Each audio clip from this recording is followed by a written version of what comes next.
pre-show was getting awfully negative, and Paper's like, let's go. It's March Madness. Got a tournament going on here. That's Doug. That's Jackson. Chairman Kurt's here. And you're back. I'm back, raring to go. How was vacation? Missed you guys.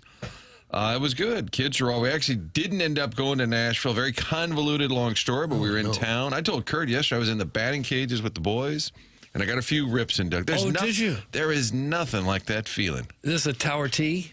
No, that All-Star Sports, kind of an indoor there off of Big Bendish, kind of your neck of the woods there. Can you still hit? Yeah, it was probably in Kurt. So what do you have it humming at about 90, 95? I would say it was probably more like 50. Oh, well. Are you feeling it? Are you sore? No. Just feeding that machine mostly, but got a few rips in. But, Doug, we are locked and loaded because it is the tournament, okay? And we've got folks in town in St. Louis. By the way, you can go down there. That's open. We always encourage folks to put in a full day of work, Doug, but sometimes people knock off a little early. Mm-hmm. Doors open at 10, Enterprise Center. You can just watch the teams working out. You can just walk in for free? I believe, yes. And Mizzou practice, did I see 3:30? Was that? Mizzou is on the floor 3:30 to 4:10. That's correct. They're the 7th of the 8 teams to hit the floor. Santa Clara will be first.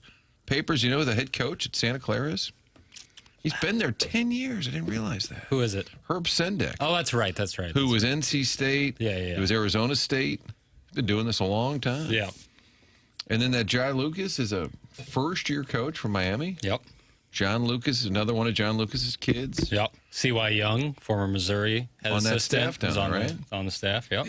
But, yeah, the practice, I believe, open to the public. I think the doors are around 10. So from 11 to 5, you'll have teams on the floor. I think most of them had like a private workout yesterday, but then today it's more for show. It sounds like it's about 40 minutes. Yeah, each team has about a 40-minute window. Kentucky, I bet you anything, they'll have a few fans in there, Doug. Oh, yeah, they will. 11:45, Big Blue is on the floor. Queens, maybe not as many people on the floor. Well, you never know. They're merging with Elon. I've never heard of colleges merging. How about Wash U and Fontbonne? Well, did they absorb Fontbonne? I think so. I think Fontbonne just went away. Yeah. That was more of an acquisition than a merger. Purdue's in the house, Iowa State, Doug. It's a great time to be alive, isn't it? It is. Yeah, it's a fun day. It'll be a fun weekend down there. What's the lead, though, Doug? This is your job on TMA, presented by Brown and Crouppen, 7 o'clock hour, brought to you by our friends at Papers Visits and Doug Healthcare Evolution. Healthcare Evolution. What's the lead, Doug? The lead? Well, we had a professional sports team in our town play last night, so I guess that's probably the lead. The Blues losing? Yeah, I guess you don't want to go there. I haven't been for a few days, but I think Cam Jansen, were you being groomed by a former Blues player? It's a tough lead day because Blues are in the situation they're in. What is that situation? That they're playing games? They're playing games. Sometimes they win, sometimes they lose. What's their goal? They're 7-2-2 since the break. That's good.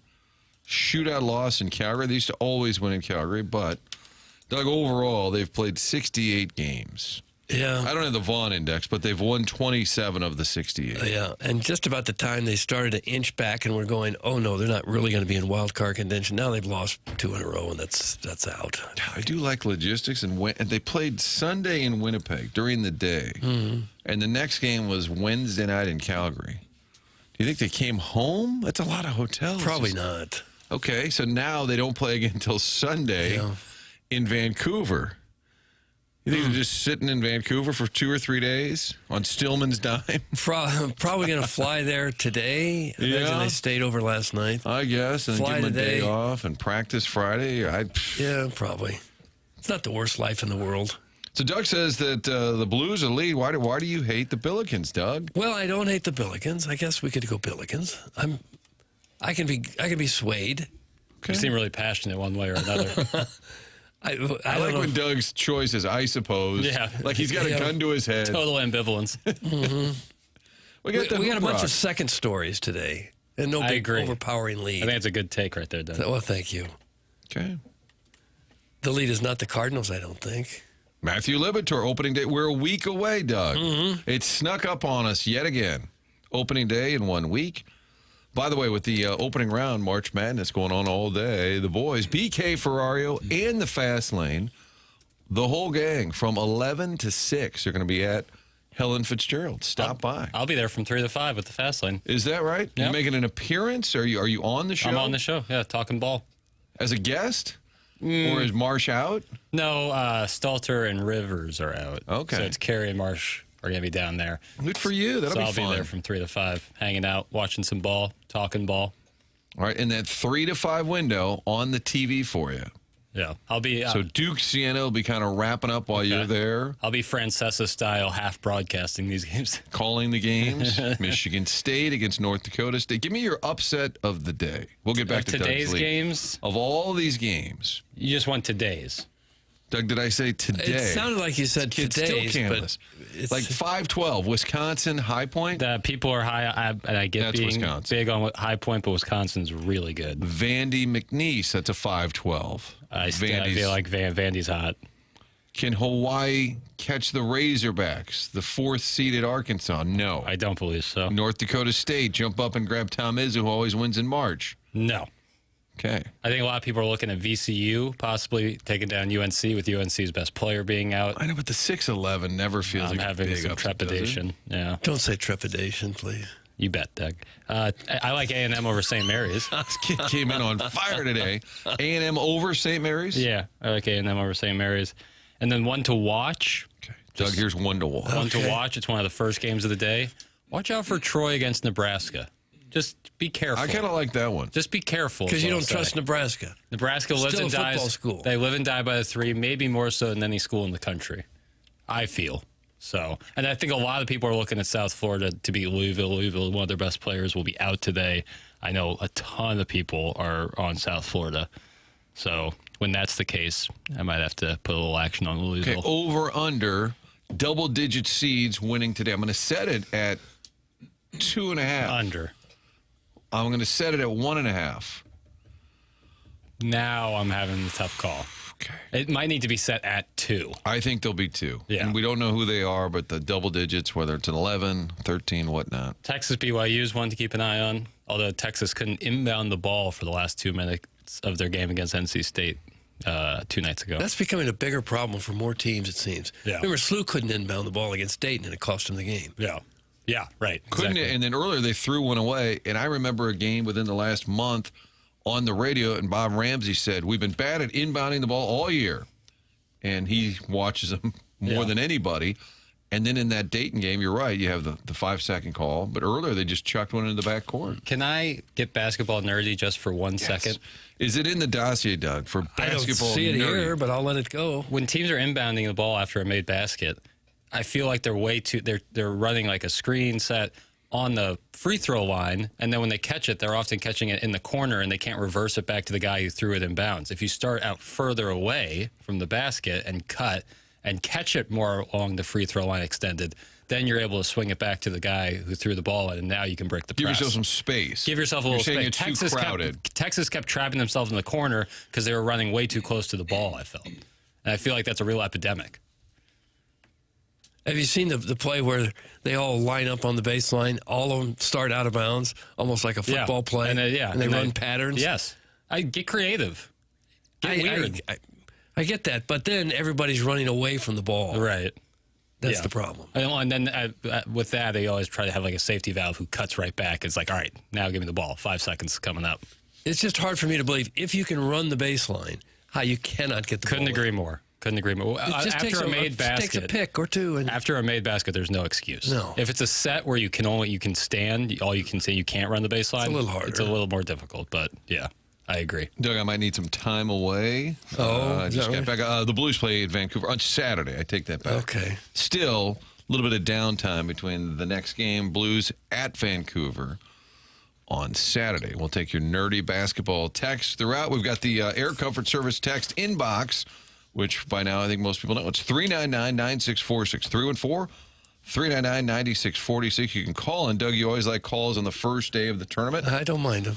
And then people kind of break down their bracket. Yeah, that's what I want to hear. Is pick. everyone's bracket. 314-974-0101. We got the Michelob Ultra YouTube chat as well. We'll keep an eye on that. The polosplus.com dossier tells us we are just loaded on hoop rock, local rock, We'll get some dump and chase in there. Yeah, a little hockey talk. A little hockey talk. A little Cardinal talk. Death, taxes, and papers. Yeah. You see Richard Fitz option to AAA Memphis. Friend of the show. Yeah. So they said he's in the McGreevy role, which is kind of means you'll get called up to start a game, and if you pitch really, really well, then we'll immediately send you back. That's the McGreevy role. I think Andre Palante making the starting rotation. Mild surprise, Doug. Would you call that a mild surprise? I thought he might get squeezed out. Yeah, Fitz going down to the minors, I thought was a mild surprise. I thought he was going to be one of the starters. Palante has pitched very well in the spring, so he earned a spot, I guess. And you're raring to go, baseball. Well, I am, but I'm not going to be much good to you because I got problems with my garage door openers. I can't get in the garage. I can't get out of the garage. I tried to set the handheld remote. I tried to sync it up with another car yesterday, and everything went down. Nothing works. Neither car opens a garage door. Neither one shuts the garage door. The handheld unit doesn't work. I can't get in. I can't get out. Oh, I've got it bad, and that ain't good. Did you walk here? No, I had to manually do lift. it. Yes. You got to release that upper. What? If only we knew some garage people. Everything worked just fine. I was going to sync up the other car with the handheld remote. I've done it 100 times before. Nope, stopped working, nothing. And it knocked everything out of kilter. I went to the store, I bought a new handheld remote, and that doesn't work. Oh. And I'm supposed to worry about the Turnipy. Okay, well, you tried. Let me get that off my chest. You got to have the remote to set it to your car. Isn't that the deal? So you tried. Or you can go up in the garage and press the learn button on the main unit and hold the button in your car. You can do all that. But everything worked fine until right to the end, and then it all just blew up on me. Oh, I got it bad. So you'll have to do this one without me, fellas. Okay. I don't know what I can contribute today. You were hot, weren't you? Darn right I was. When you can't get in and out of the garage door easily, Kinda crippling. it ruins your day. Yeah, you worry about getting locked out. And then 2 nights ago, some of the neighbors lost power. I had 3 Ameren trucks outside my house at 10 o'clock, and they're running power lines from these people's houses across my yard into an electrical box. So now I got a big power cord in my yard. If I touch that, I'll probably get zapped. Probably get knocked to the moon. Oh, man. Times are tough, fellas. You should be on live all day, like following Doug around. All that happens to you. Oh, it's amazing. There does seem to be a lot of... Not saying you got a black cloud over you or anything. You're right. Or a white cloud, whatever it is. Dark cloud. Dark cloud over you. It does. Things just happen. Drop it. Oh, but I've not been tasered yet. I'm not sure I could survive a tasering. Have you seen some of the videos how the people go down? They just lose all body Well, it's a control. lot of stiffness. It feels like a very stiff. Yeah. You know. Some of them just fold up like a tent and just go down. Now, is this outside the realm of Jason Gosra with the Schaefer door? This is not exactly what they do. Oh, I'm sure they'd fix they it could up. probably. I can't have somebody come out just to fix a handheld garage door remote. You feel like a ninny? Yes. How do you spell ninny, Jackson? Is that I-E or Y? I'm going to go Y. It feels like a Y. N-I-N-N-Y? Yeah, it feels like I'm Y. a ninny. Yeah, like nanny with an I. A lot of text right out of the gate. Where's Cam? Where's Cam? Instead of where's Tim? It's now been replaced. Where's Cam? How was Cam Jansen? He's a delight, isn't he? Oh, he's great. outstanding. Yeah. He's always the same. Love Cam. So much energy. Oh, dude, yeah. bro. And you know what he is? Yeah, I think one of his best qualities, he has a curious mind. He wants to learn more. He wants to ask questions. He wants, if he doesn't understand something or doesn't know as well, he wants to ask people who do so he can get a better grasp. He's like, it's a great radio trait, is always being curious, you know. I think that's so good. He is very open-minded about what could be out there. Yeah. Sometimes sounds a little crazy. Yeah. Dude, did you see that video? Which one? Dude, those are the gorillas that live on Saturn and they play basketball. I'm like, I'm sorry? Yeah. Yeah, and then there was a guy that invented the spear, like a fishing spear. Yeah, did you ever see that? That's how we captured Alaska. Like, what? He's also one. You got to really go all over the place. Oh, I love Cam so much. He's one of the most kinetic radio hosts in all. Kinetic. Yeah, he's moving around left and right. His hands are flying everywhere. He's making noises. He's adding his own sound effects. He's very a dynamic like a host. Michael Winslow. Yeah, he's a dynamic host.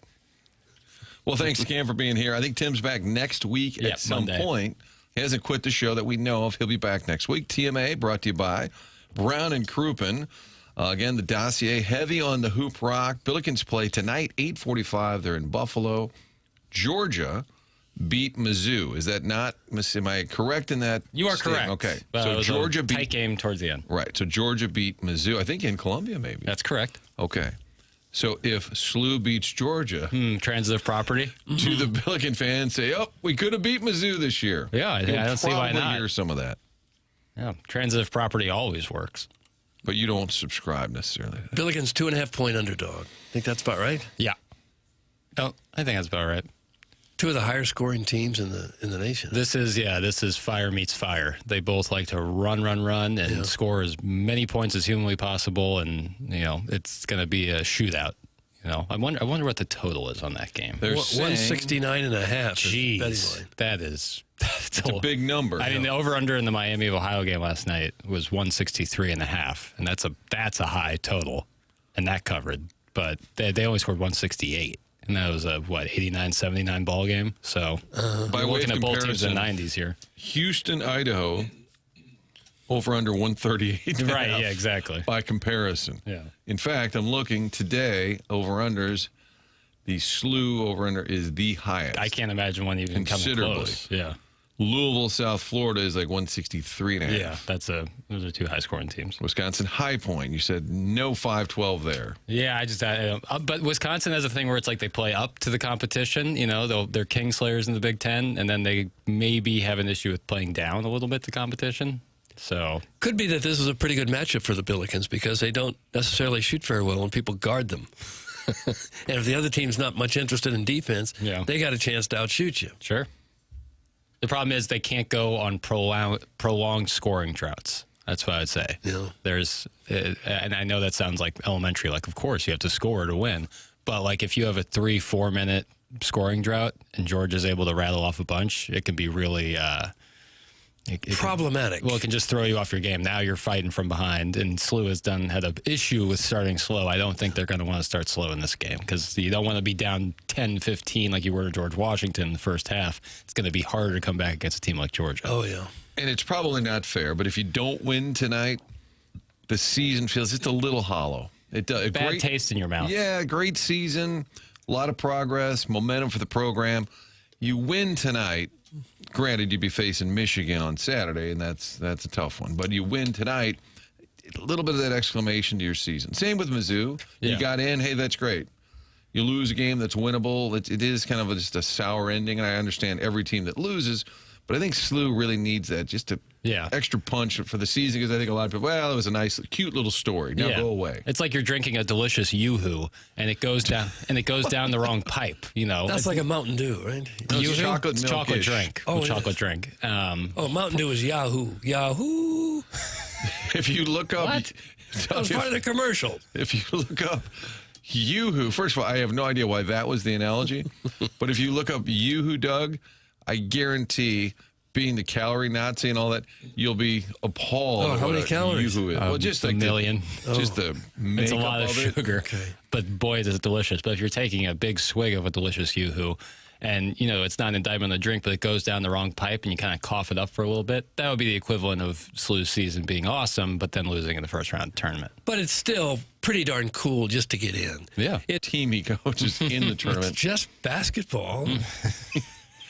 He won twice. Romar got in, got bounced. Travis Ford got in, got bounced. They both did it by winning their conference tournament. So looking forward to that. Billikens tonight. It's a late tip, 8:45, which will probably be pushed back, Doug. Oh, yeah. Although Mizzou can top that. It is a Friday night. Yeah. But the 9:10 is following the Purdue game, which means it won't be 9:10. Yeah. And these games take Forever. Did you watch the NC State-Texas game? That game was on until 11. These were always rough nights to be working the late shift at Channel 4. I'm sure. Because sometimes that 10 o'clock news would go on. You'd be at midnight and you're still there. Oh, brutal. And I think the SLU game is on CBS. So it's on Channel 4. Yeah. I don't acknowledge that, but that's on at 8:45. So you won't watch? No. Refuse to watch. I'll just listen on my transistor radio. Illini tip at 8:25 in Greenville. That game is on TNT. I do like how the tournament, that's in the last, 10 to 12 years, all the games are available. Yeah. It used to be if you were in, this market, but your team was Marquette or whatever, you'd have to find a bar that could tune in the CBS satellite. Just having it on the one network never really made sense. Yeah, no. The March Madness app is really nice. And we learned that there is such a thing as True TV. Sure. I've been watching games on True TV. Although through HBO Max, I've been able to get all the games just on HBO Max. How's that work? Go to sports on the HBO Max menu and bada boom. And they're all right there? So far, the first 4 games, have all been on there. Really? So I've just been tuning in that way. Okay, I didn't know that. Mm-hmm. All of our area teams made it. I didn't realize Missouri State made it. Well, all of the local-ish. Missouri State women's. Now you could say Lindenwood, SAUE. We get it. Okay. Missouri State women's made it. Shout out to the Lady Bears. Oh, did they? Yep. Earlier, we had a texter that wanted to come by and give Doug a hug, a bare-chested hug. I think that's because they were feeling sorry for you. That's a big Francesa no. Because of the garage door opener situation. And they said they were traveling 64 West. So I think they wanted to know, is it okay to swing by? And Doug, is that a hard no? No, it's a hard no. Sorry. I don't hug strangers. Minute 12 eligible sits in a picture. It's the Mountain Dew commercial with the Yahoo. Yeah, that's what it was. Yahoo. No. Well, that's what it was. But this is what's the name of the drink? Yoo-hoo. Yoo-hoo. Yoo-hoo. You never heard of Yoo-hoo? I have, but I get it confused with Yahoo. Fair enough. Well, because it was like an old prospector, right? I think That's so. what it yeah. looks like. Okay. I vaguely have memory of that. Boy, you want some caffeine. That Mountain Dew's got it for you. Yeah. It's got the green look of it is always a little. I was addicted to that for a while, too. Really? Diet Mountain Dew. Diet Mountain Dew? It's great. It's great. Yeah. But It'll and give then you a little pick-me-up. and then you shifted to Diet Coke. Started with Diet Coke and tried to wean off to Diet Mountain Dew. That didn't work. Didn't work at all. Caffeine Anonymous. Oh, yeah. Boy, it's good, though. The diet drink that's most like the regular version, I think, is Diet Dr. Pepper, but then Diet Mountain Dew would be right up there, where it's very similar. Guys, if Georgia wins, fans will be excited. If SLU wins, we're all going to say, who cares? Spring practice just started. Looking forward to some of my friends discovering Robbie Avila for the first time. That's Alan Dadeville, who is our local Georgia guy. Georgia booster. Yeah. If Avila can get hot from three-point range where he shoots those bombs, that really opens up the rest of the floor for the Pelican offense. In a major way. Yeah. In a major Somebody's way. got to come way out to try to guard him. Probably be a taller guy. He is the nucleus of the offense. Yeah. It runs through him, even if he's not necessarily involved, assist or scoring wise. He probably had an impact on the play. He's incredibly important. The gravity, as Coach Schertz has talked about, his gravity is important. But I think at this point you have no idea how they'll play tonight because we've seen them just start horribly, dig huge holes. Dayton was the opposite. Started great. But I think with this team, right, it's so much is unpredictable that Deion Brown took an elbow. Did you see that? I saw he's got a stitched big up. Band-Aid over his eyeball. Paulo Tieno. Yeah. But I like how they're practicing hard. Practicing hard for the tournament, Keep up the intensity. That's the last thing you want is to drop because when it gets down to those last 4 minutes of an NCAA tournament game, only the strongest will survive. Oh, for heaven's sakes. I don't think intensity will be a problem for any team that gets in the tournament. I would hope not. They all get there and they're having the best time of their lives. Nerves can be an issue for some. Sure. Yeah.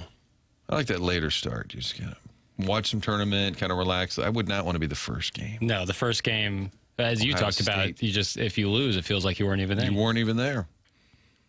Diet Mountain Dew and gas station pizza. Doug, you're a fat. That's from That's I from sure was. Rusty Pecker. Yeah.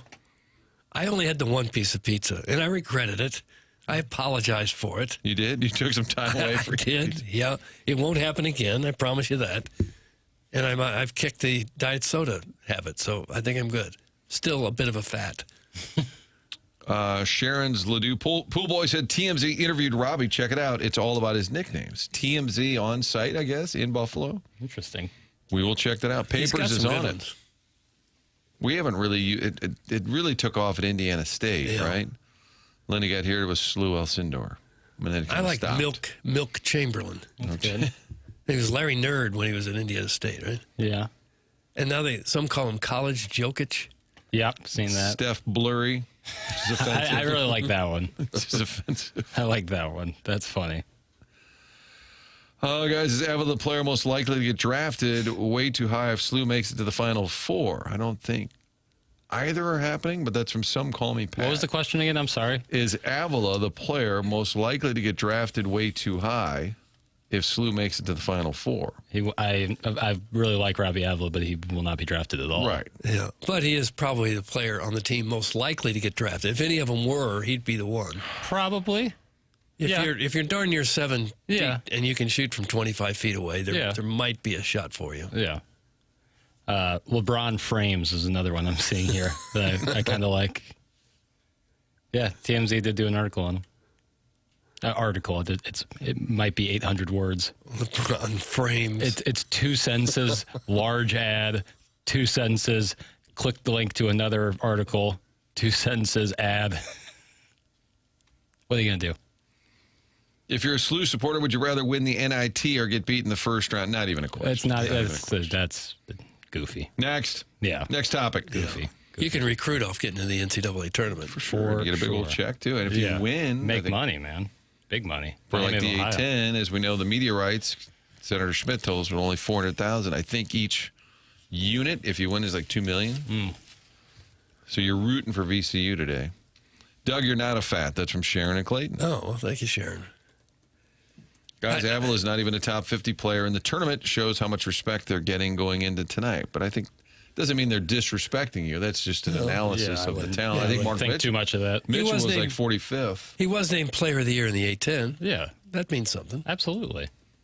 He's an outstanding basketball player. Yeah, he's just, I think, probably a step slow for the NBA. Yes. That's a whole nother Defensive level. liability. Guarding, defense would become a problem for him. But he's... Although, you look at Jokic and you think, well, this guy's going to be a step slow, and for some reason he's not. Yeah, but... He's not going to be that good. I'm not saying he's going to be that good. Yeah. But there are players, even Doncic doesn't play very fast. No, not at all. But then you have to match that with, being one of the 4 best players in the world offensively. Right. Larry Blurred was another one. Lord of my parents' basement. Sharon's will do pool boy back for Jackson. There's video ass of There the is TMZ. video. I see that now. Which we'll get to that. Kwame Vayuk is the 4th. Big Billiken guy says Sharma is the best potential NBA prospect on the roster. You could see, Rangy, kind of like yeah. my guy Sam Hauser, who was at Marquette's a 3 and D expert. guy, 3 and D. There's always room on an NBA roster for a guy like that. He's got to be able to really burn it, though.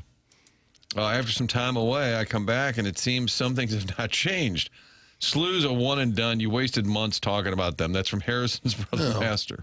Well, We he's wasted our time talking about the local basketball. shining beacon of optimism, Harrison's brother master. I mean, he must have texted in 500 times that Cairo isn't a 40-goal scorer and that we were all asses for even thinking such a thing, including a former NHL player saying it. I walked in, and the first text in there, it was from late night last night. Blues losing in a shootout to Calgary. Game heard on 101 ESPN. It just said, can we get rid of Parayko already? Oh, gosh. And that was at like midnight. Just waiting for us. Keaton Wagler ranked number 5 best player of the Pretty tournament high. on ESPN. Best player in the country? Best player in the tournament. They ranked them 1 through 50 top players in the tournament. Wouldn't that just pretty much be the All-American team? More or less. I mean, there's no All-Americans that aren't in, is there? I don't believe so. Probably not. I didn't see any Georgia in there in the top 50, unless I'm mistaken. Don't see anybody. Bodes well, maybe, for SLU. Guys, Kareem Abdul-Jabbar is his best nickname. That seems Did to we be the most state that? popular one. Most popular. I still like Milk Chamberlain. He's got a lot going on that makes him so recognizable. He's got the big glasses and the beard and the tattoos and Just the way he plays. scars on his arm and Yeah. Just the way he plays. man. unique-looking player. Yeah. And there's still remnants of that Indiana State team because Conwell on Louisville, I think, was part of that Indiana. He's in the top 50. Yeah. Yeah, I just saw And his then name. that other kid, Jason Kent, who was on that Indiana, he just made it to the league. Cup of coffee in the NBA. We'll take your Hoop Rock thoughts, Doug, throughout. We can do that in a multitude of ways. There's the text line, the Air Comfort Service text, inbox, 399-9646. Michelob Ultra YouTube chat is up. And let's see what they're saying. They always say we ignore it. Draymond Green saying the Grizzlies should relocate to Nashville is stupid. I hope he So they didn't want say him to move from Memphis to Nashville. that. No thanks. Jackson, do you cheer for other SEC teams in the tournament, or do you cheer against them? Neither. I mean, it really depends on who I'm wagering on that certain night. But no, I have no sort of SEC pride. Go Arkansas. I couldn't imagine anything lamer. Truly, I truly couldn't imagine anything lamer. Like the idea that it's good for the. I don't care if the SEC makes money hand over fist every year. I don't think they care. It would be if you don't care, you might as well root for them because Mizzou gets more money if they win, right? I guess. Good for the league. I guess. I mean, I'm sure if you don't care, I'm sure. I think it pales in comparison to any media deal they have with ESPN. Well, it does, but every little bit helps. Sure. Okay, guys, the Great One's the best nickname ever. That's from Sharon and Clayton. The Great One? Now we're off on the nickname. I like the Great Eight for Ovechkin. The Great Eight that's a good nickname. Guys, Robbie Avila looks like a junior from Bayless in 2001. He's just cruising down Lindbergh on a Friday night in his 97 Monte Carlo with two 12s in the trunk. Okay. He is every man, Doug. Every man is 6'10". Every man that's 6'10". The morning after, it's presented by Brown and Crouppen. Up and run on this Thursday. What are we? We're tipping in, let's see, a little under 4 hours. 11:15 first tip, TCU. Ohio State. And then that Nebraska game, Doug, you know what he said? What? Just watch it. Just be careful. Be careful. Be careful. If you're looking to maybe place a wager on the Cornhuskers, careful. I'd say be careful. They're 13.5-point favorites. Yeah. Are you talking about the spread or just winning the game? The spread. Is it an upset alert? It's something to monitor. I'm not there enough yet. Like Northern Iowa over St. John's, I've already delivered that. That's my big upset play is the Northern Iowa Panthers beating St. John's. In the Missouri Valley, 13-4 in the first round. Yes. Since 2012. I like the Panthers over St. John's. That I'm giving away. Troy, Nebraska. You're giving that one away for free? Is one I'm monitoring. Yeah. I just want to live long enough to see the SLU game and not get electrocuted by this Ameren cable in my front yard. Yeah, that's understandable. We all have different goals. Right. But ultimately, do they put out a cone or anything? Do they tell you, hey, keep the dog away? It just looks like a really fat garden hose. Yeah, and it's just sparking every once in a full of while. electricity. Oh, well, gosh, yeah. It's going from the box to these other houses. And I don't know that I can even touch the cable to move it if I have to cut the grass or something. I think you just go called Ameren, and the lady said, I don't know. Let me put you through to engineering. She did, and immediately got cut off. I said, the hell with that! I just won't touch it. It has to be safe, right? They wouldn't just put a live wire across my front yard. At least knock on the door. I think you just pick it up and shake it and see what happens. If I wear rubber shoes, would that prevent me from getting shocked? Probably, yeah. It's a conductor or insulator. What are we looking for again? An insulator, I think. I think you just go on YouTube and see how to deal with a live wire in front yard. I asked AI and said, do not touch it. Do not touch it. That's a good start. Yeah.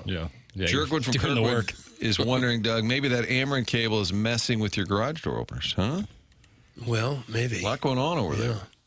Coincidence? I think not. Yeah.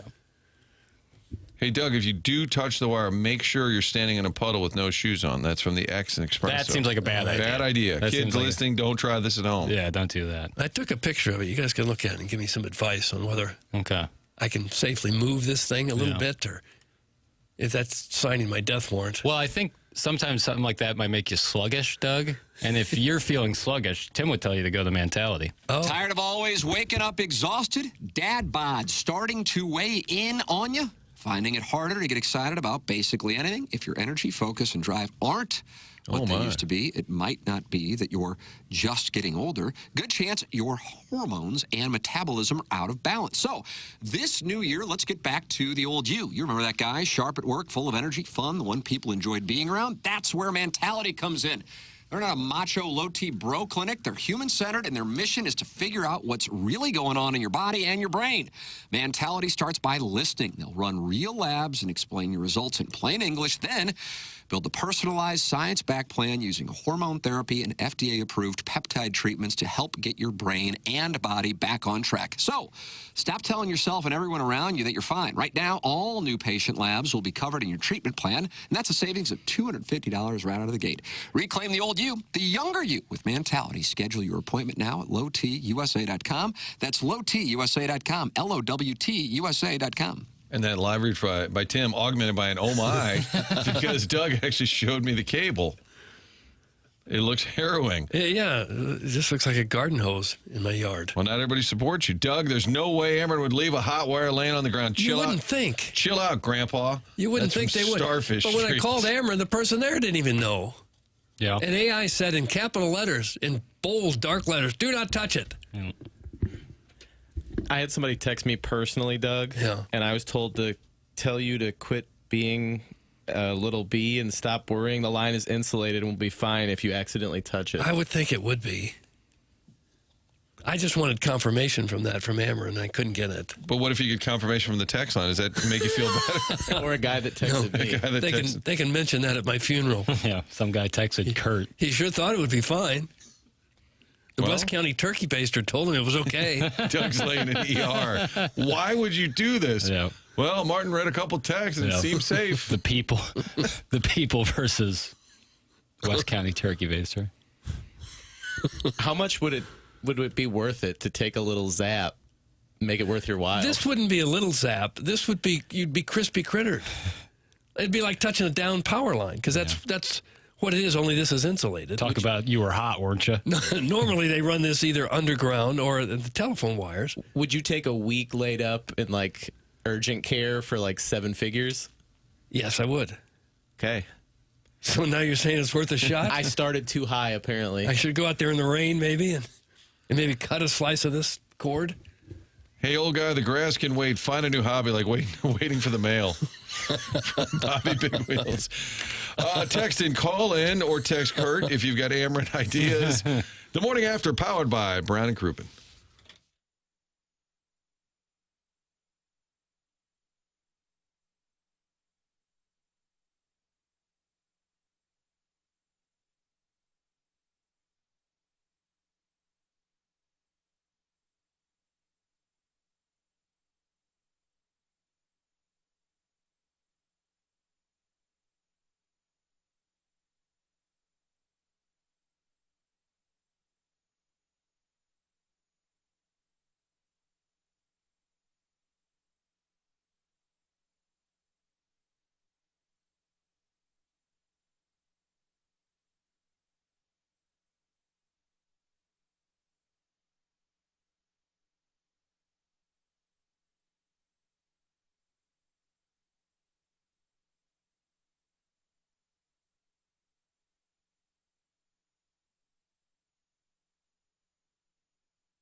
People might think I'm crazy, but if we just get hot, we can win this baby.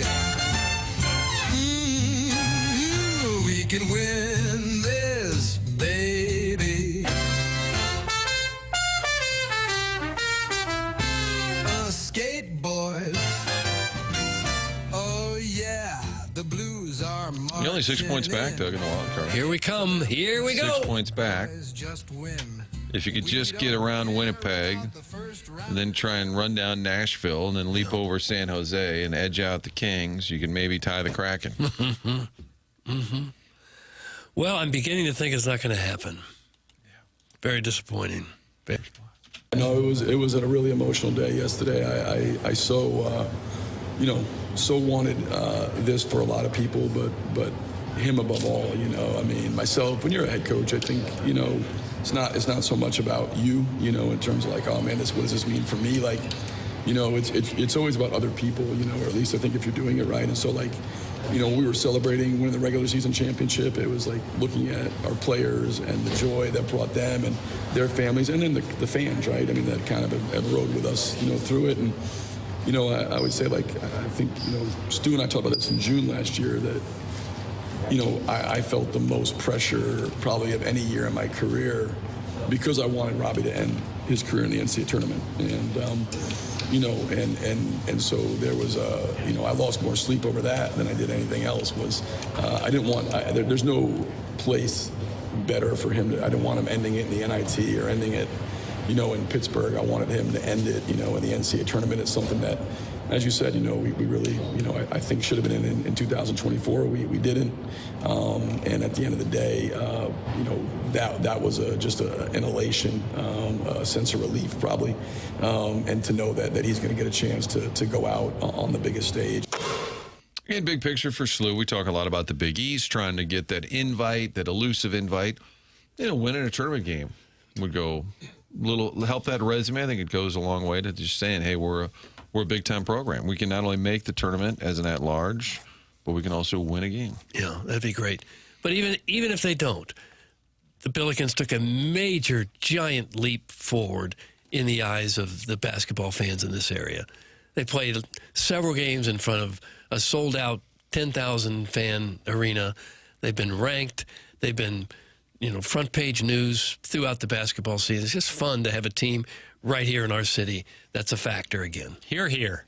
I agree, Doug. Yoo-hoo. Yeah, yoo-hoo. Yoo-hoo to you, too. Yeah. Coach Schertz also breaking down Georgia from the SEC, one of the 10 teams that got a bid out of the Southeastern Conference. I think you start with Georgia, watching them. The biggest X factor is how awesome they are in transition on the offensive glass. I mean, they play so fast. They're the only team we played all year that wants to play faster than us. I mean, they're so athletic. They're so downhill. They are, at the 3, 4, and 5, huge. And they're awesome on the offensive glass. It just doesn't translate as much because they're in the SEC, which is a massive league anyway. But I'm so impressed with their pace. I'm so impressed with their offensive rebounding. They're a terrific dribble drive team. They get the ball downhill, and they do a great job of pressuring you and turning you over. Their defense creates a lot of their offense. So, but yeah, we've got a lot of areas we've got to be good in. Certainly, hopefully, switching. But I would say, our transition defense, we call them bookends. The beginning and end of a possession, our ability to guard in transition, to finish possessions, because they're great on the interior rebounding. They're great getting their threes back. They're so good at pushing on makes or misses. And then being able to guard at the point of attack, being able to move our feet and get collisions and crowds. The only thing we played that would be even an approximation is like VCU, which spreads you out and really drives you. The difference is, VCU has a driving 5 with Djokovic or Michael Bell. But their 5 is, 7 feet tall and maybe the best shot blocker I've ever coached against. When you look at what they're one of the best shot blocking teams in America. They're so athletic. So there's going to be a lot of things we got to do well. Hopefully our switching and different things can flatten them out. But at the end of the day, if we don't play transition defense, there's no defense to be played. If we don't finish possessions, we have no chance. Oh. Rick Pitino says, you want to know who's going to win these games? Look at free throw percentage. Georgia's at 75% for the year. SLU is at 74% for the year. So a toss-up. Yeah. and both solid from the line. Yeah. If you look at the rankings, the national in free throws, you could be 120th in the country, and the team that's 40th is like 1%. Yeah. It's really, really similar. Yeah, and so depending on who you have as like your main guy going to the line. Like Missouri's is held down a little bit. Mark Mitchell goes to the line a ton. He makes a ton of free throws, but his percentage isn't all that great. Yeah. And Thames draws a lot of fouls, but doesn't shoot very well Struggles from the line. Yeah. That's the problem SLU has, is the guys who they have going to the line mostly are sometimes not the best. Yeah. Georgia started the year 13-1, didn't really play anybody. Yeah. So I think we felt, especially even by the time they played Mizzou, didn't we think, wow, this is a really good Georgia team? I think they were ranked when Mizzou and Georgia played. I think they would have had to have been, because at that point they were 15-3. But then they kind of leveled off. So it's a winnable game for SLU. It's a typical 8-9 game. You could convince me Georgia's going to win. You could convince me the Billikens are going to win. Yeah, Georgia's a tough team to handicap, but they have, wins over Alabama. They got, wins over Alabama, wins over Texas, but then they get smoked by Oklahoma. Beat They got Kentucky. wins over Arkansas, wins over Kentucky, beat Missouri, then lost to Ole Miss. They have a lot better wins for sure, but they've had the opportunity to have better wins. For sure. The Illini take on Penn. That's Fran McCaffrey. That is If you Fran didn't McCaffrey. notice, went from Iowa and then just popped up at Penn. Penn alumni. And I think, isn't that because the Penn guy left for St. Joe right before the season? Remember that whole domino we Right. talked about? Joe Donahue? When Steve Donahue, maybe? Steve? When Schertz Yeah. didn't win A-10 Coach of the Year, was pointed out. The coach at St. Joe went there last minute from Penn. Right. So McCaffrey may have just hopped in to help out the old alma mater. Yeah.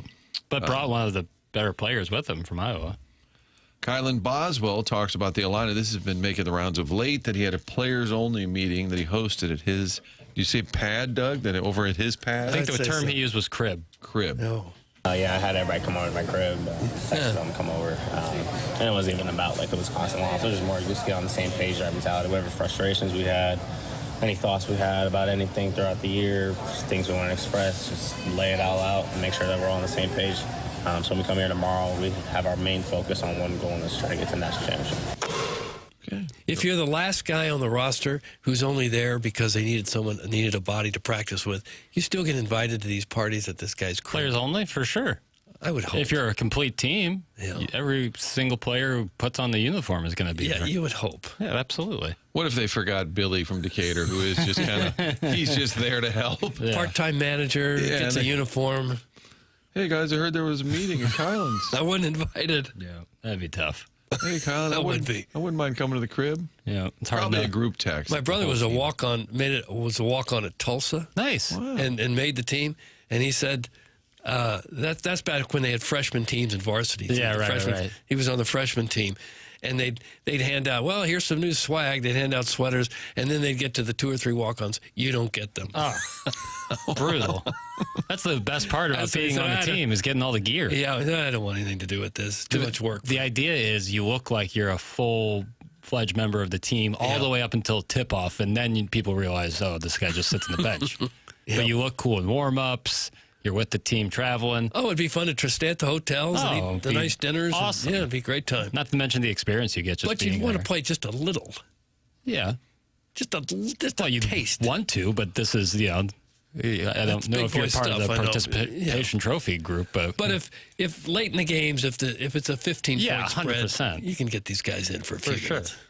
I think the most humiliating thing when you're sitting on the bench, papers, yeah. when they tell you to move down, and you're like in the way. Yeah, And that that coach is like, move down. Not like, hey, get ready. Or a player- sit next to me, ready for the next timeout, next stoppage. You're going in, move down. Yeah. Or Keep moving down. I've seen this. Didn't happen to me. I want this to be clear. This didn't happen to me.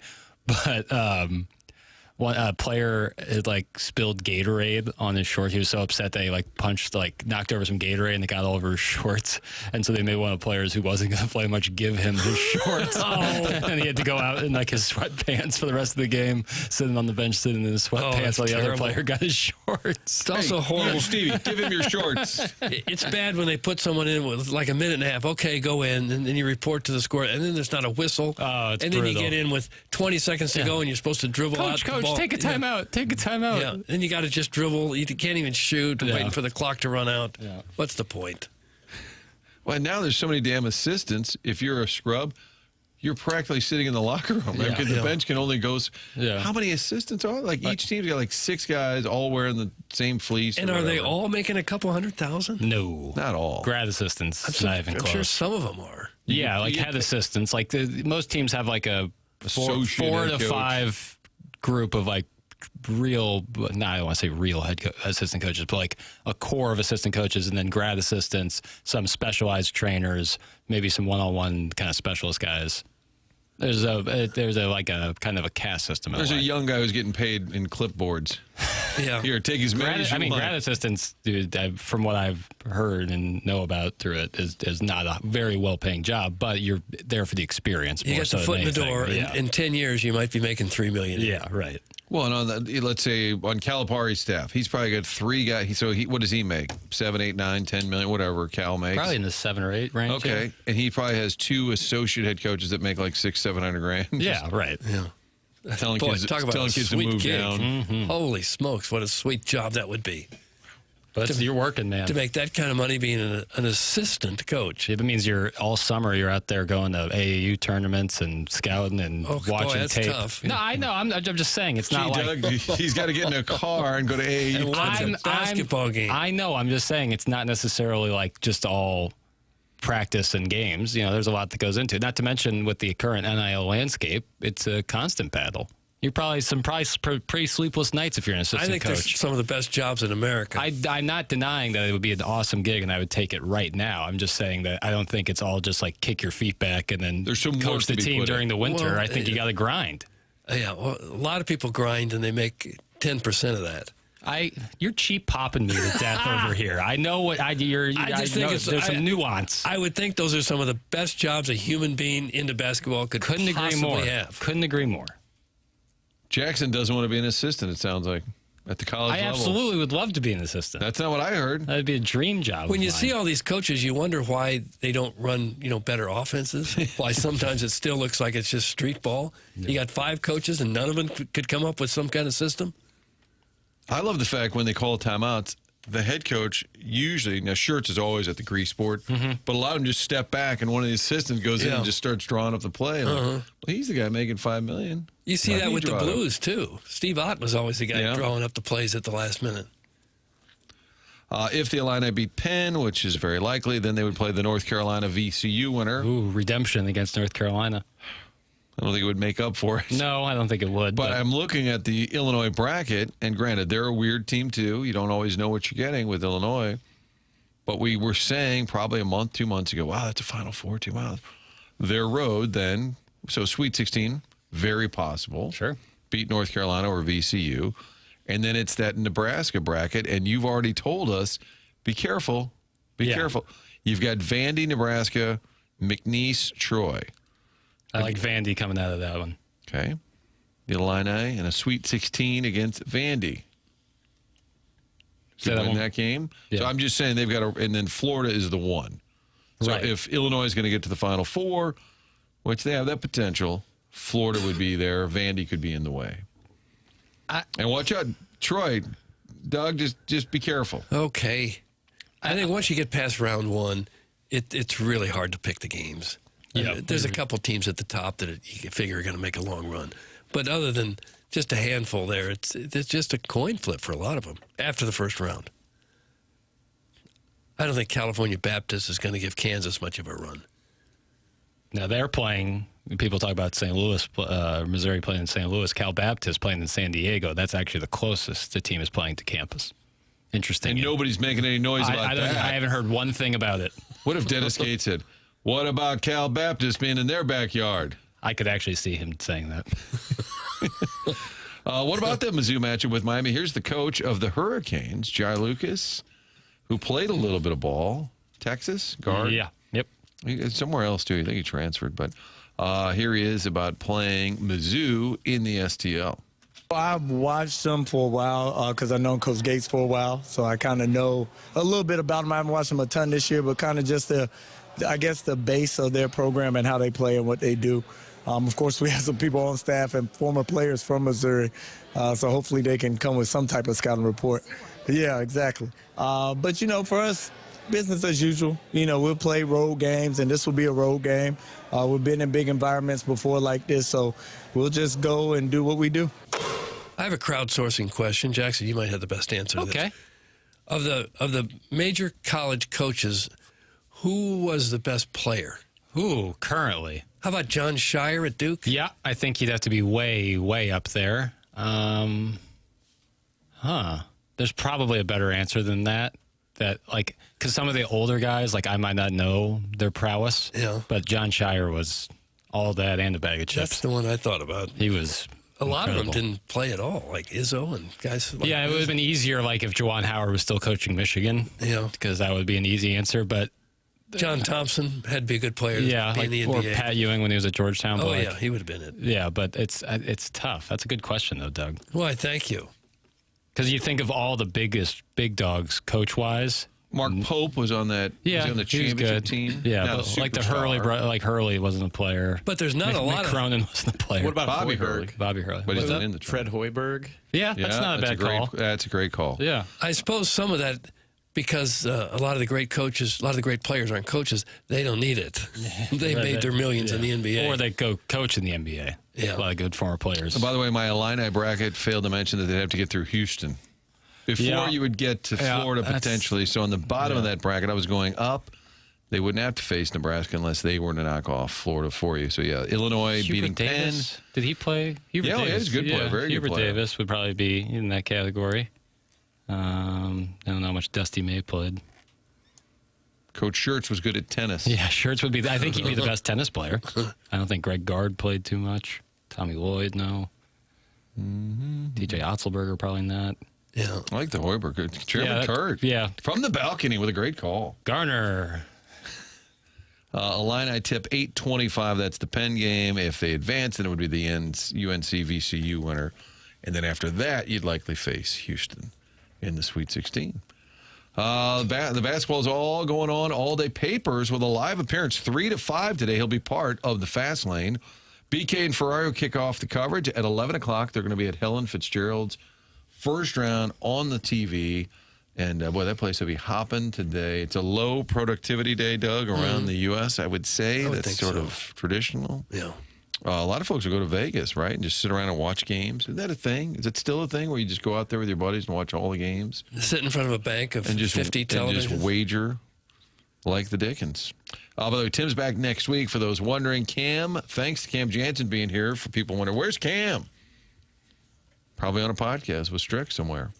TMA is powered by Brown and Crouppen. It's a Hoop Rock Thursday on the show. Doug, Chairman Kurt, Jackson, myself, Martin, on the morning after on 101 ESPN.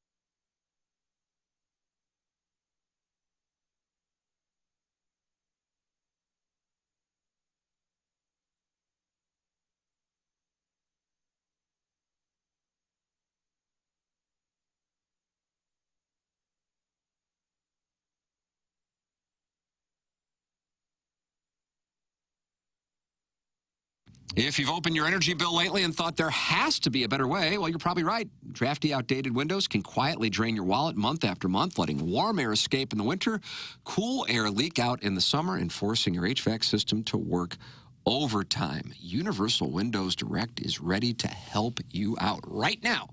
When you buy 2 windows, you get 2 free. There's no limit. The more you upgrade, the more you save. Plus, you'll get 24 months with no payments and no interest, giving you 2 full years to enjoy the comfort before paying a dime. And this month, they're also offering a $500 bonus off your home improvement project. It's Universal Windows Direct. Call 314-334-2522 or visit universalwindowsdirect.com to schedule your free estimate today. Buy 2, get 2 free. No payments, no interest for 24 months. $500 off your project. Upgrade now and enjoy comfort that lasts for decades. And like me, you'll be saying, I love my windows.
This is Jackson with a SportsCenter update brought to you by Universal Windows Direct. NCAA tournament action first round. You can hear it on 101 ESPN this evening with coverage starting at 6 p.m. That was another SportsCenter update brought to you by Universal Windows Direct.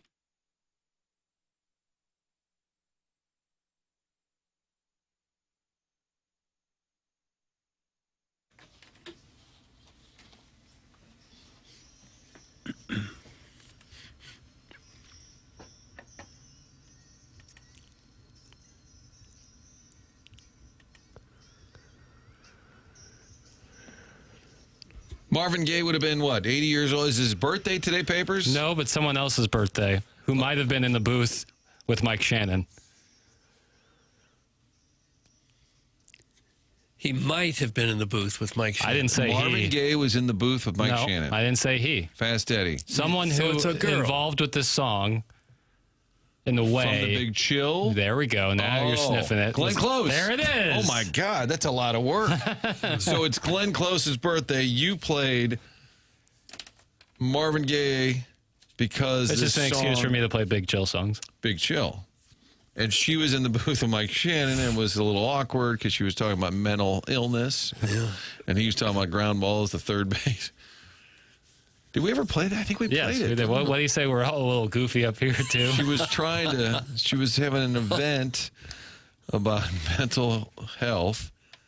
And he said, I don't know, nuts. You know, like, well, that's, she said, yeah, well, that's different. And then he said, and you been rather devious in your career. And she said, well, those are characters that I play. Right. And go ahead. Look, you were talking schizophrenia. Oh, there's a ball over the third base side. Go ahead. Yes, and there were so many facets to schizophrenia. She said, and she had given up at that point and just said, yes, This is a bad idea. Oh, You boiled bunny. rather devious. Nonetheless, Doug, it's Glenn Close's birthday, I think is the point. Okay. 74? Ooh, right in that range. Fatal Attraction was probably about, what, 87? Yeah. And she's probably not quite 40, but she's probably close to 40. 76. She turned 79 today. Oh, wow. Call her up and say, do you remember that bass player? Yeah. Get her on the horn. Why would you do that to a rabbit? I don't know. What was the character? She had to be boiled. There are some scenes that are so powerful and memorable, it just sticks with you forever. You're thinking about Deliverance. And yeah, poor Ned Beatty. God bless Ned Beatty. He would Boy, have been a went great through lot. surprise guest. But Ned Beatty? Mr. Beatty would prefer you not bring up He's Deliverance. still with us? You wonder I think he died. if he had to do that again, if he'd take that part. He died in 2021. Yeah, I mean, that movie's awesome. Great movie. The movie was great, but look what it did to him. Yeah, he had a. You can't look at him the same way again. Yeah, but he had a career for 50 years after that. He did, but that's great why I was actor. thinking, would he have still had that career if he hadn't done that scene in I don't know. Deliverance? If I got him the offer to work alongside Burt Reynolds in that Be in that scene? that see-through swim shirt he was wearing, that surfing outfit, fishnet surfing outfit he was wearing, yeah, I'd have done it. I don't care. I'm trying to remember if Ned Beatty was an unknown at that point, if he was just It was desperate. 1972. He finally had a shot for a big movie, so he took it regardless of how much he had to squeal. Matter of fact, that was his film debut. Oh, was it? Yeah, hot start. That probably explains it. All right, we got something for you, Ned. Call me later. All right, here's the deal. Oh, Burt Reynolds? But then that very same year, after that, he got to be in a Western with Paul Newman. So I'm sure he was like, yeah, I'll do it again. I'll squeal again. Oh. Oh. I don't know. Looking back, I bet he wish he had that one to do. It's with. acting. And You're what a- pretending. That's the whole game. That movie, though, is Yeah, so but disturbing. There's some things you don't want to pretend. And then he was in Network like 4 years later. He was in Rudy, too. Yeah. Oh, he had a great career. He built a lot off that one scene. I just wonder if that's the movie that launched it all for him. Maybe it Yeah, was. Maybe he 100%. wouldn't have had the career without It it. was the 5th highest grossing movie of that year, and which is crazy to think about now. But yeah, I'm sure that was a major thing. It was like he was great. And if you do something like that, people are like, yeah, you know what? It takes some cojones to do something like that. Not on his part. Well, That movie is so disturbing. Those mountain people. Yeah. And you really realize uncomfortable. they're fellow human beings and that they live in the U.S. See, this is why I'm not going on any float trips. What? Yeah, I'm me not too. going on any float trips. Yeah. I I'm don't out. care if it launches my career. Is that what ended the TMA float trip idea? I wouldn't watch Deliverance the night before. There's hill people up in there. Yeah, dueling banjos and such. No, A lot of Ned Beatty texts rolling in now about his career, thankfully, not about it's a great career. graphics. Married 1, 2, 3, 4 times. Oh, really? Yeah. Well, She played Dan's dad on Roseanne. That would have been John Goodman's dad. I don't remember that. if you're an actor, maybe not in Ned Beatty's case, but in a lot of them, and you're doing frequent love scenes or kissing scenes with actresses, I'm sure they do fall in love with one another sometimes on the set. It'd be hard not to have a personal connection if you spend all day with someone and you're in and out of bed with them for a role or something. Especially a classic Hollywood movie is like the marketing team kind of drumming that up if it's a romantic comedy or a romance movie that the two might actually be intertwined. That's a classic movie. We saw it recently with Glenn Powell and Sydney Sweeney, even though both of them were in different relationships. Yeah. But they kind of played it up. That could be a good topic for Movie Boy. What do you do this week?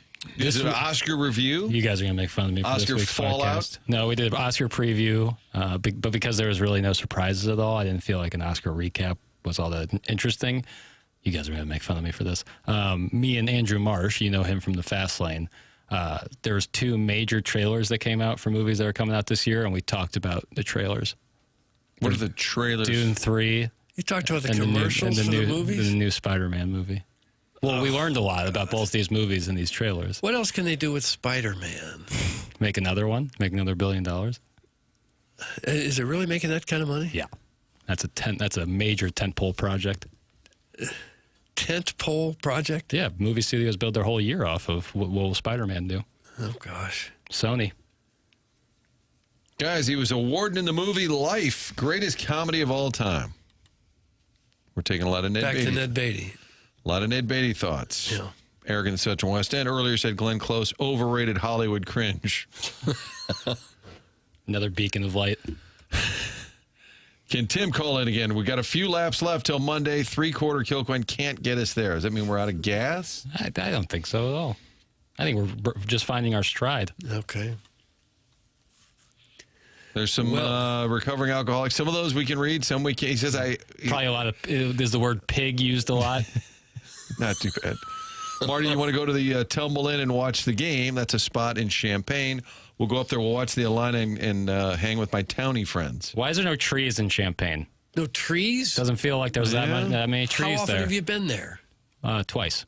And you've looked around and there's no... I felt like there was a lot less... flora. Yeah, there was less flora than there should be in this part of the Midwest. Too much fauna, not enough flora. Bingo. Now, I did go in the winter, so the leaves were off, but it just felt like you think that might have had something to do with it? It does feel a little bit barren and then just a bunch of buildings. Yeah, it feels like a concrete jungle, kind of. Aren't the big universities with the land grant, they just stuck them in the middle of states? Right. Kind of middle of something nowhere. about it just didn't feel like there was that many trees. I'm not saying it wasn't nice. I enjoyed my time in Champaign, but didn't feel like there was that many trees. Okay. Well, maybe they can get some. It's not too late. Yeah. Start planting now, and then in 85 years, you guys will have a gorgeous forest. Maybe you could be the Johnny Appleseed of Champaign, Illinois. That would be nice. Terrific segment, guys. That's from the pastor, James Hahn. And it all started because you played Marvin Gaye, but it's not his birthday. It's Glenn Close. Correct. And Marvin Gaye was killed by his father. Is that right? I think he was stabbed by his father. Ooh, that's brutal. One of the best voices of all time. Yeah, he's great. But how did we get from Glenn Close to Ned Beatty? How did that happen? We talked about boiling the bunny, and Doug said there's just sometimes scenes that stick out to you forever. And Doug brought it up. I mentioned Deliverance. Well, I did. I mentioned Deliverance. But I know that's where he was going. And I'm saying as an actor, sometimes you just have to simply say, no, I'm not doing that. Not when you've been in nothing. Maybe if you're established for 10 years, you can start denying stuff. But if they're saying, hey, you want to be alongside Burt Reynolds, you ever heard of him? You say, yeah, sure. What do I have to do? Okay, I can squeal. I would like to know the stories of how a lot of Hollywood actors and actresses got that first gig. Mm-hmm. Because people go to L.A. by the thousands every year to try to get their big break. Yeah. And only a few seem to get it. And I wonder what they had to do to get it. You ever heard of a casting couch? I have. I wonder if do they all have that story? I don't know the percentage. I think there's a lot of stories that are really unfortunate in that way, but I think there's also times where they might have been in a commercial or something and someone lucky enough to see you in it, and then you get called in for an audition, you kill it, you do one great role, and then people see that, and it snowballs. Did John Hamm tell the story like he was offered a movie and then he found out later, like, as he read more, like, wait a minute, this is a porn movie. Just waiting for that big opportunity. Yeah. Wait a minute, that's a tough realization. But the Harvey Weinstein story was pretty indicative of what a lot of the women had to go through. Oh, it's terrible. Yeah, there's more stories out there like that. And if you're a woman and you say, well, you can have this movie role if you spend a night with Harvey, what do you do? It's unfortunately his 74th birthday today as well. Who? Harvey Weinstein. Yeah, tough. Still in jail, I hope. Yep. Yeah. It's also Bruce Willis's birthday. Oh, what a day for But he's birthdays. he's having a. I feel terrible. But for Bruce he Willis. would be, is he right around 70? 72. 71. Split the difference. Okay. He's in the verdict, Martin. He's in the courtroom. Is that right? Randomly. He doesn't have any lines, but he's just sitting in the courtroom before he was in anything. I think it was 1982. Paul Newman. Yeah. And Moonlighting became a hit probably right after that. Mm-hmm. With Sybil Shepherd. Yeah. And then, of course, he's in Die Hard, John McClane. And then it takes off. We'll take your Bruce Willis thoughts. Please. Okay. This is what happens, Doug, when the Blues lose, the playoff push comes to a halt. They'll play again Saturday in Vancouver. They are 7-2-2 since the Olympic break. Lost that shootout to Calgary last night. Again, on the road right now, which is the schedule makers. They always do this. They leave town because of the Missouri Valley. This year they leave town. NCAA here in St. Louis, and those practices, we mentioned this at the outset as well. If you want to go down, it's doors open at 10 o'clock, Enterprise Center. Open to the public. If you're not going to make it to see Mizzou tomorrow, you just want to pop in on a practice. Starting at 11, Santa Clara's on the floor, Kentucky, Tennessee State, Iowa State, Queens, Purdue, Mizzou on the floor from 3:30 to 4:10, and then Miami. So open to the public. The tickets, Doug, if you secured a ticket to the game, late night Friday, Mizzou and Miami. Have I secured one? Yeah, No. we were looking it's online. too rich for my blood. So did all of the scalpers just get all of the seats already? So it's all in the secondary market, apparently. Yeah. What about through NCAA.com, Doug? Are those all gone? I don't know. I'm going through Game Time, and it says on the Game Time app, the cheapest ticket is $255. That's in the rafters, and it's going up. Yeah. It's an expensive ticket. Are you a true son? But they get I'm you not with that it. true. They get you with it. It's like, well, it's a session ticket. You get 2 games, but of course the first game is Purdue Queens. Yeah, the first game will be over 15 minutes into the game. Yeah. You say that and watch out for the Queens. I'm not going to watch out. Purdue will kill them. Yeah. I don't know how so many people have that kind of money to throw around for one basketball game. Well, they're true sons and I daughters. guess, but it's a big building, so they'll get almost 20,000 people in there. Yeah. And they're all willing to pay that kind of money to watch a 2-hour basketball game. It's pretty incredible. Yeah. Well, does that mean that they're all sold like through the venue, Enterprise, or NCAA, that all the tickets are gone, that all that's left is the Secondary market? I don't know. Isn't that hard? I'm on NCAA.com because if you ask folks that run the tournament, if you want tickets, go online. Because, those first-round games, you're going to watch them all day today and tomorrow. There's tons of empty seats. Granted, Mizzou and St. Louis, that's different. Yeah. But I'm trying to find this online. It may take me a while, Doug. It's Okay, just, this whole technology. You keep looking. I'm on that Game Time app that Jackson turned me on to. And some of the ones, down around the court, like $800. All right, let's just pony up and do it, Doug. Let's just sit. There's Let's no sit way. feet on the floor. I got car payments. I got maybe this garage door thing. I could get electrocuted. Not to when I go mention home. the subsequent medical bills that will come after you toast your insides. Because the text line said, it's fine. What's fine? To grab that giant cable. Oh, okay. Doug will be And we're lightly saying you're gonna toasted. I'll Yes. just be char coming here completely black and charred like a piece of toast that got left in too long. Yeah. Find these tickets on here. I'm still looking. Doug, I'm finding I don't know what my high end that I would pay for a ticket. Well, what if it's the Final Four? Final Four, I might go $100. I'm certainly not going You're not getting $1,500. I'm not going to spend $2,000 to go to a basketball. I'm just not. You said that because of the line of work you're in, where so often you would go to games either covering them or you'd be with the credential or you got tickets somehow through the work, that paying exorbitant amount for tickets makes it feel even worse. Oh, yeah. Because of your life I experience. have permanent sticker shock. Yeah, right. When you go free for 40 years, and then they want $250 to sit in the upper deck, it's kind of a hard sell. And that sticker shock rears its ugly head in a major way when the parking is then $40. There's not free parking? You should see, Doug, I thought of you when I saw the media notes, and the Missouri Valley does a great job. They run the tournament, and you get all these emails saying about parking and shuttles for people out of town, hotel headquarter when the shuttle starts running, media workroom, et cetera. And then there's a whole thing about the meal and when the meals are served. And then like no meals served on Thursday on the workout day. It's like it has to even be the fact that it has to even be noted, and then it says you can take the concourse level elevator and purchase food, which I'm sure some scribes are not happy. And I appreciate them and all the work they do, but like doing that is always like, well, thanks. Yeah, thank you for saying I'm allowed to then go to the concourse and pay my money to get food. You have their permission to go buy the But then it did say refreshments will be provided. Sure. So Doug, little snack packs, past hors d'oeuvres, little bags of gold, refreshments. When you think hors d'oeuvres, what's the item you think of? I have an item in mind. Well, in St. Louis, toasted raviolis. But that's an appetizer. I'm saying hors d'oeuvres. Yeah, there you go, Doug. I think deviled eggs. Oh, no, it could be messy. Well, I'm not saying it's my favorite, but when I think hors d'oeuvres, I think deviled eggs. I don't really think that, because I wonder how long has that egg been out? Yeah. But you probably like a deviled egg. I don't mind them. Yeah. I don't crave them. Sure. But I do like a Swedish meatball. So I'm on NCAA.com, Doug, and I'm looking at Session 1 on Friday, which are the early games involving Kentucky and Iowa State. Tickets are $330. I'm on the NCAA site. Good Lord. $330. It looks like Session 2 might be sold out. You would hope that they would put some aside for the student body of these schools. Yeah. At a reasonable rate.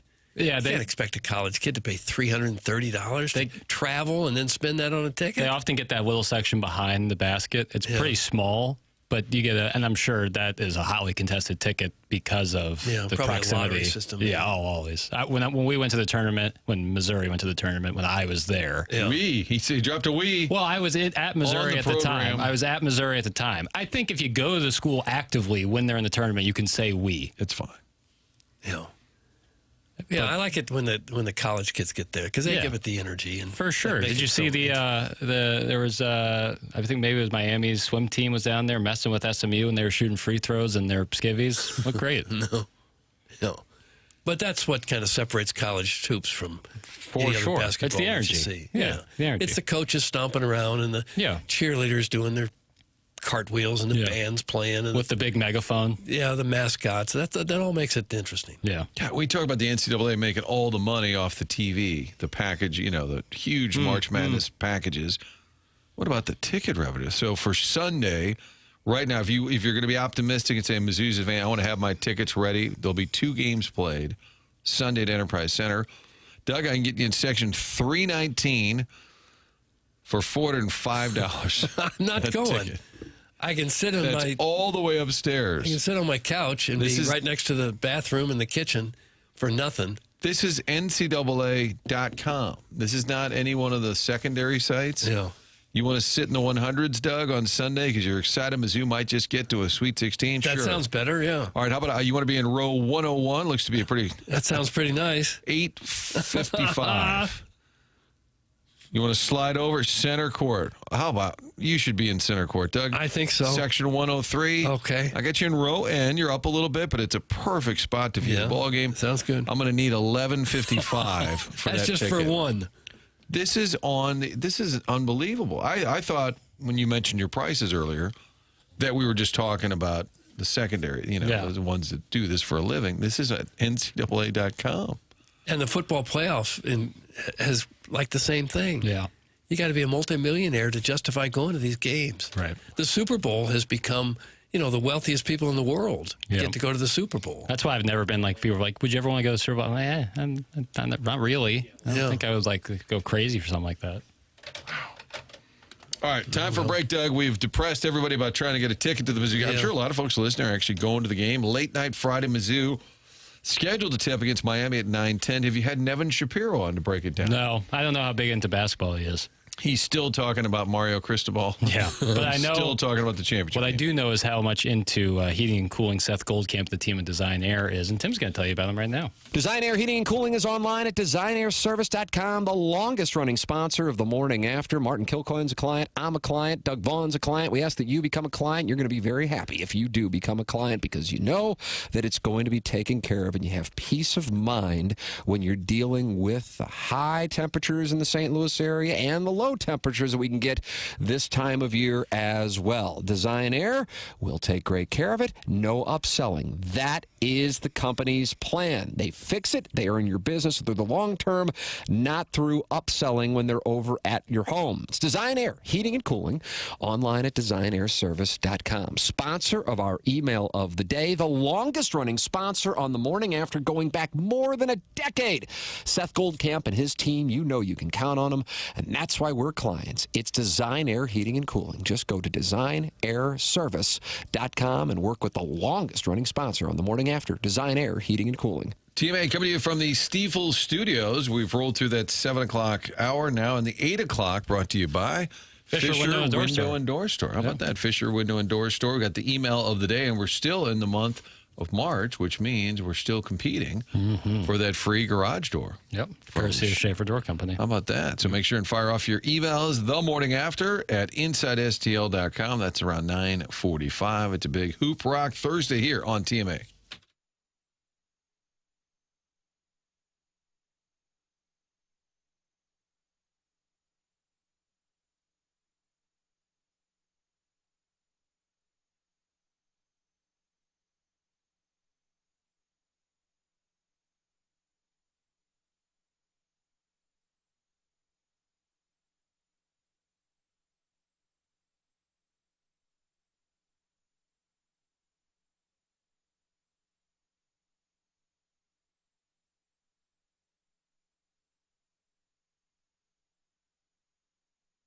Games will be on at Village Bar. It's a beautiful day. Stop by, meet your friends for lunch, happy hour, bring the family up there. Village Bar in Des Peres. It's been a staple for years. Best cheeseburger in town, waffle fries, trashed wings, all real popular for a good reason. And on top of that, they have 1879 Distilling out back. That's the beautiful barn in back where they started making these award-winning spirits, winning it throughout the region. Red Barn Vodka, 1879 Rye, 1879 Bourbon. You can taste a difference. And a lot of folks have been taking part in the Saturday tastings when they open up the tasting room, noon to 5 on Saturdays right there, Village Bar on Manchester. And the tasting room is connected to the Village Bar. It's a cool spot, a little tavern-type layout there. You can find out more and talk to the folks who make these award-winning spirits. Great website as well, 1879distilling.com. Read the backstory, the history here, the homage to the German distilling days back in the day. It's 1879 Distilling. You can taste a difference. Stop by and see them at the Village Bar.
Levon Helm's birthday? The great close. Robbie Robertson? No. Is this still Big Chill? Yeah, why not? Okay. That's the theme today. Anytime any of the actors in Big Chill have a birthday, it feels like a good time to play some of those tunes. Oh, does it? William Hurt, Kevin Kline, Kevin Costner, Joe Beth Williams, Yeah. Kevin Costner laying in state. Jeff Goldblum. I never saw the picture. Oh, I think you would absolutely love it. Do you? Yeah. I mean, I'm not trying to say this in a negative way or as a pejorative, but it's like a boomer classic. Not, and again, not in a bad way. It's just a very generational movie. Yeah, a lot of people in it. Tom Berenger. Mizzou's own Tom Berenger. Will he be at the game on Friday? Jeff Goldblum. Nazareth. Is it Jesus' birthday? That'd be the 25th of December. Yeah. Jake in Kirkwood. Kind of. I'll leave it to Martin to give out false information on the ticket prices. You're looking at the wrong side. Ticketmaster has seats for $180 on Sunday. I'm not seeing on Sunday. I went to NCAA.com, and you can click on their tickets there, and I'm shocked that their prices would be so high. So I went to Ticketmaster for Friday night, second session, not the morning, second section. I see $260 will get you into section 314. So upstairs in the $260, $270 range for the Friday game. Yeah. Your Missouri Tigers. And Doug's not a true son, so he's not going to pay those prices. And I can't. I'd like to think I'm a true son, but I'm also a poor son. And I'm about to be electrocuted, so I got to put some money aside for health care. But you got Iowa State, who's going to bring a ton of fans. Purdue, going to travel well, I'm sure. Yeah, and it's then going to be. Kentucky, I think you'll see it even at the practice rounds today. Yeah. A lot of fans. A lot of just energy around here. milling out about downtown. This is exciting. Let's pump it up. Okay. I'll probably go to that. I'll probably go to the practice round. There you go. Yeah. Yeah, that'll be fun to just hang out for a little bit in there. Pick up on some of the energy in the building. You think there's free parking? No. No. There's never free parking, is there? And the city's probably just can't wait to hand out tickets. Oh, yeah. Welcome to town. Here's a little souvenir. We're going to put it right under your windshield wiper. Here's your day. You go to Lambert. You arrive. Your Uber driver and yourself get screamed at for being in that lane. Right. Maybe yelled at by someone cleaning the floors inside by the baggage claim. Then you get down there. Drive down Highway 70. Yeah, maybe you rent a car. Take a look around. Yeah, rent a car, parking ticket after you leave. You know, maybe a flat tire of some sort. Right. Yeah. Look for a restaurant. Yeah. Oops, there are none. Yeah. Ballpark Village is about it. And then your team loses. Yeah. Then go back to Lambert and stand in line 3 hours to get through TSA. Yeah. Now you're having yourself a day. Yeah, but you only paid $800 to walk in. Well, if Kentucky were to get nicked on Friday, then you could stand outside and all those big blue fans walking. You got tickets for Sunday? Did you buy ahead? Did you buy? Yeah. that's But the actually problem good, is, it used to be they'd pull them out of their coat pod, they'd physically hand them to you. Now Now have they're to in their transfer phone. you. Now you have to get their email. And you'd have to Venmo them money. If so you didn't have the Venmo, you couldn't. How would you? You'd have to pay them cash, I guess. Yeah, you pay them cash or Venmo, Apple Pay, Zelle, Cash App. But it probably is I don't less. have any of that. You know Venmo? Less of a. I know. I keep meaning to get it going. I never do. Yeah. But it used to be easier. And you got four. Yeah, we're driving back tonight. Yeah. This Mark Pope, he's got to go. Like just angry and they're just willing to unload their tickets, and you're just going to pounce. But I think now, since those tickets aren't in their hand, it's probably a little more of an awkward exchange. But you can always stop by. Just go to the workout. See Doug at the workout. 8-2 death, taxes, and papers. I think are we in 8-1? Doesn't matter. By like clockwise? Yes. Well, yes. In And 8-1. behind. And behind, always. We have nothing going on. But it's the Mike Francesa. In honor of me making several mistakes already today, I can't mock the Pope, Mike Francesa. But this kind of had a life this week, right? And then he went to Twitter to explain it? No, his son did. Okay, because he doesn't go on Twitter. Harrison Francesa, yes. So this clip is he's talking about Zuby Edgefor, plays for St. John's, but transferred from Kansas. And Mike Francesa makes a claim that he left because of Joel Embiid, who, of course, left Kansas 10 years ago. They score on the break, they score off the turnover, and they score off the offensive rebound. And then Zuby sometimes will get a little thing going. You know, Zuby can look really bad offensively, and he can look really sweet offensively. It's going to be interesting to see what happens especially against Kansas. Because remember, he left Kansas, but that's a long time ago. And he left Kansas because of Embiid. And Embiid's a different player than Zuby. I mean, Embiid, when he's healthy, is a guy who can score 50 points in the NBA. He's a big-time talent. That's no big deal that that Embiid was over him. I mean, that happens. And he came and he found a home and had one of the great careers in the history of St. John's, which is about him and about Pitino developing him. He did a great job that way. Yeah. I believe the Funhouse account where I get some of this audio back after this made the point that when Joel Embiid was at Kansas, Zuby Ejiofor was 9 years old. And then Harrison Francesa went to Twitter to say, my dad meant to say Hunter Dickinson, who, of course, has never scored 50 points in an NBA game. No. And he was at Kansas for, was he a year there? 2 years. He was a Michigan guy. Well, but if you get on a roll, you just let him go with it. Sure, whatever. But yeah, Joel Embiid he only played for Kansas for 1 year, and that was, I think, 2014. So tough for... So tough to even try. The cleanup wasn't even that efficient. Yeah, it wasn't great. Kansas has had some great players. None better than Wilt the Stilt. Yeah, for sure. He's the best Kansas player of all time. Yeah. Paul Pierce is great. Danny Manning. Yeah. Jacques Vaughn. Heinrich. Kirk Heinrich, yeah. Captain Kirk. Robertson. Yeah. Doug, go to some of the fine establishments downtown like Cyberg's. You eat there, you take their shuttle to Enterprise Center, tip the driver a few bucks, you save yourself all that money. There we go. Okay. There's your parking tip from the Lone Ranger's sidekick. Okay. Cyberg's there just west of the soccer stadium? Yeah, right there. Attached to the hotel. Mm-hmm. Doug, the Hill's 5 minutes from Enterprise, but no restaurants. The world doesn't revolve around your old downtown St. Louis CBS offices. Well, but if you're from out of town, you're not going to know how to get to the Hill, are you? I guess you type it in the old Google machine. I guess you could, but what you want to do is you want to go and there's a restaurant across the street. There's a great, maybe Maggie O'Brien's will do well. BPV's right there. Yeah.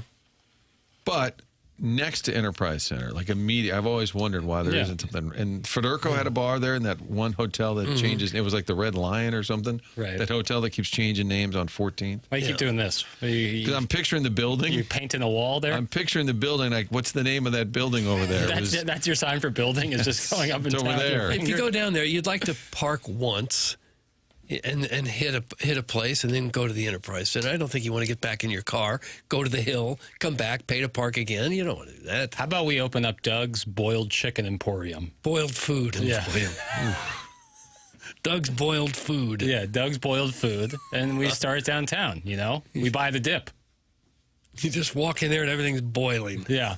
Seasoning be damned. Guys, I'm going to go to Beffa's or the Tap Room in between sessions tomorrow. That's from Kevin at the Lake. There you go. Okay. Beffa's a good old school call. Tap Room, not far. No. But can you walk there from Enterprise? I guess you could. Yeah, you're at about 15. Schlafly. It's going to be beautiful weather, right, the next couple of days? Yeah. Just in time for all the folks in town. Thank God for that. Sheridan Hotel, I believe it was, maybe it is again. That one that paper I was painting up and down. That was a Sheridan. It's been a number of different things. And then the bar on the edge of it was Bernie Federico's for a little while. Right, I remember which that. Made sense because you had blues fans rolling in and out of there. I imagine Ballpark Village will be the place where most people hang out. Guys, it's the Edison Condos building. That's where I live. It's soon going to have a Sheraton in it again as well. That's from Beer Cats. See, Doug, we got architectural. Yeah, I knew they turned that Is that into a humble condo. brag? They say the condos are really nice there. Jesus, guys, Union Station's right next to the Enterprise. It has restaurants in the damn place. Yeah. Also has a hotel. Get it together. They got Landry's. Landry's, they got that like old school soda shop. Pay like $21 for a BLT. Yeah, they got that. It's not overrun with restaurants, but yeah. No, I mean, that's Union some stuff. Station is right there. I think let's start with the food truck, Doug. The boiled food truck. And then if that's successful, then we can get a brick and mortar storefront. Okay. And the beauty of the boiled food truck is you can drive around. People don't have to get back in their car and pay to park a second time. Yeah. But then we're traveling around with just hot pots of water flying around everywhere. If you hit a speed bump or something, it could boil while driving. This chicken was made in transit. We'll boil anything. That's an even better idea. You bring us the food, and we'll boil it. Which amounts to just throwing it in water. Yeah, the overhead is just water and heat. Yeah, I think we got something. Instead of a corking fee, there's a boiling fee. You bring it in, we boil it. You can bring in food from other restaurants, and we'll just put it in hot water for you for a while. Really improves the taste. Guys, I dropped my wife off at the airport, and no one was yelling at anybody. Oh, really? Maybe they toned it down. Yeah, when Doug and I returned from Florida from spring training, we were waiting for a car, and we felt a little uneasy because no one was out there yelling at us. But there was a guy taking a phone call when we first got out there, and then he got off the call. He was busy, and he was ready to just blister me. And then when he got off the call, he goes, "All right, folks, we got to keep it moving." I could see him. He was just delayed. Nobody else there, of course. No, but you know, But we got paraded. nonetheless. Quite an operation. Jugs in D.C. said he's waiting to be berated because he's flying in today. Oh, really? Oh, boy. Flying is he into gonna get Lambert. it. Yeah, he will really get He's it gonna get handed it? to him. Yeah. Yeah. If you're waiting for someone to pick you up, good luck to you. We also had the Missouri AD, Laird Veach, in town. He was making the rounds, and we'll hear his thoughts because he was on with BK and Ferrario, the Missouri athletic director, on what it means for the Tigers to be here in St. Louis. They've got a lot going on tomorrow. I think they've got a Ballpark Village headquarter. Somebody got mad if you guys keep saying BPV. We got time. We can say Ballpark Village. That's the Mizzou. I never say BPV. Somebody did. Did papers? I'm not that I say pressed. BPV. Everyone knows what I'm talking about. Why never they? We're not that pressed for time. Ballpark Village, BPV. We'll be there broadcasting live next week for opening day. Next Thursday. Yeah. God, that came 1 on week quick. away, baby.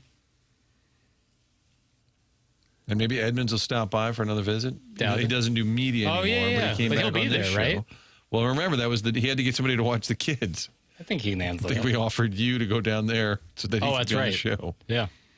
TMA is brought to you by Brown and Crouppen. We have the polosplus.com dossier that brings you that fine Francesa audio. We're also in the 8 o'clock hour, brought to you by Fisher Window and Door Store. TMA right here on 101 ESPN.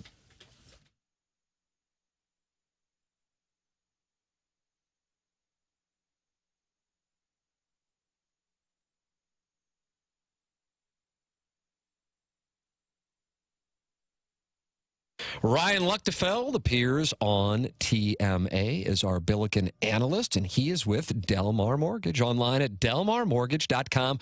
Ryan gives out his personal number for you to call him directly, and that number is 618-593-3608. You're going to get the personal local touch, but with all the necessary technology to make the process smooth and easy. Pre-approvals and fast-track options that will make your offer stick out to local sellers and listing agents. They're going to get closings in as little as 2 weeks for you at Delmar Mortgage when you're working with Ryan Luchtefeld.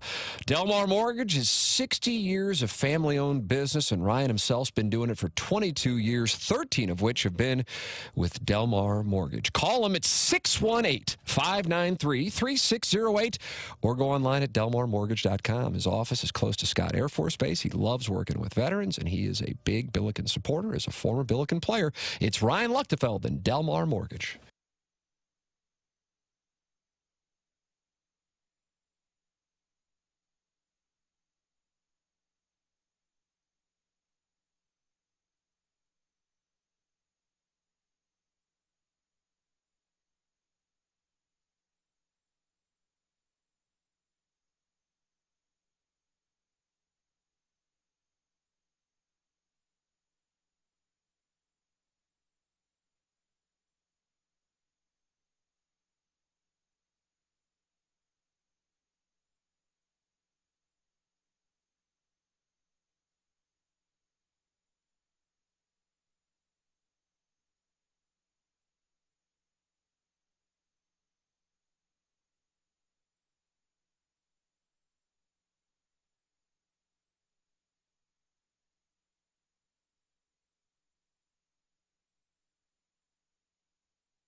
And Doug, the big chill was about the moon landing, I believe. Is that what it was? Yeah. A lot of Michigan football in that movie. Because they were all alums, and they were watching the Michigan, big game, watching the game. and they played football out back. Mm-hmm. I was telling my wife, movies that are 10 years in my rearview mirror, like I haven't seen them in 10 I have like vague memories of, like, what was it about? Oh, yeah. It's tough to keep them all straight. Well, you Unless can you- go back and watch them again. You can. It's Like, easier we did now it- than I told ever. you we did that with Argo. Yeah. With Great all one. the things going on with Iran. It Yeah. was interesting to watch that movie. Mm-hmm. John Good, the great John Goodman, with him and Alan Arkin together is just perfect. Yeah. Peanut butter and jelly right there. Doug, that's peanut butter and jelly.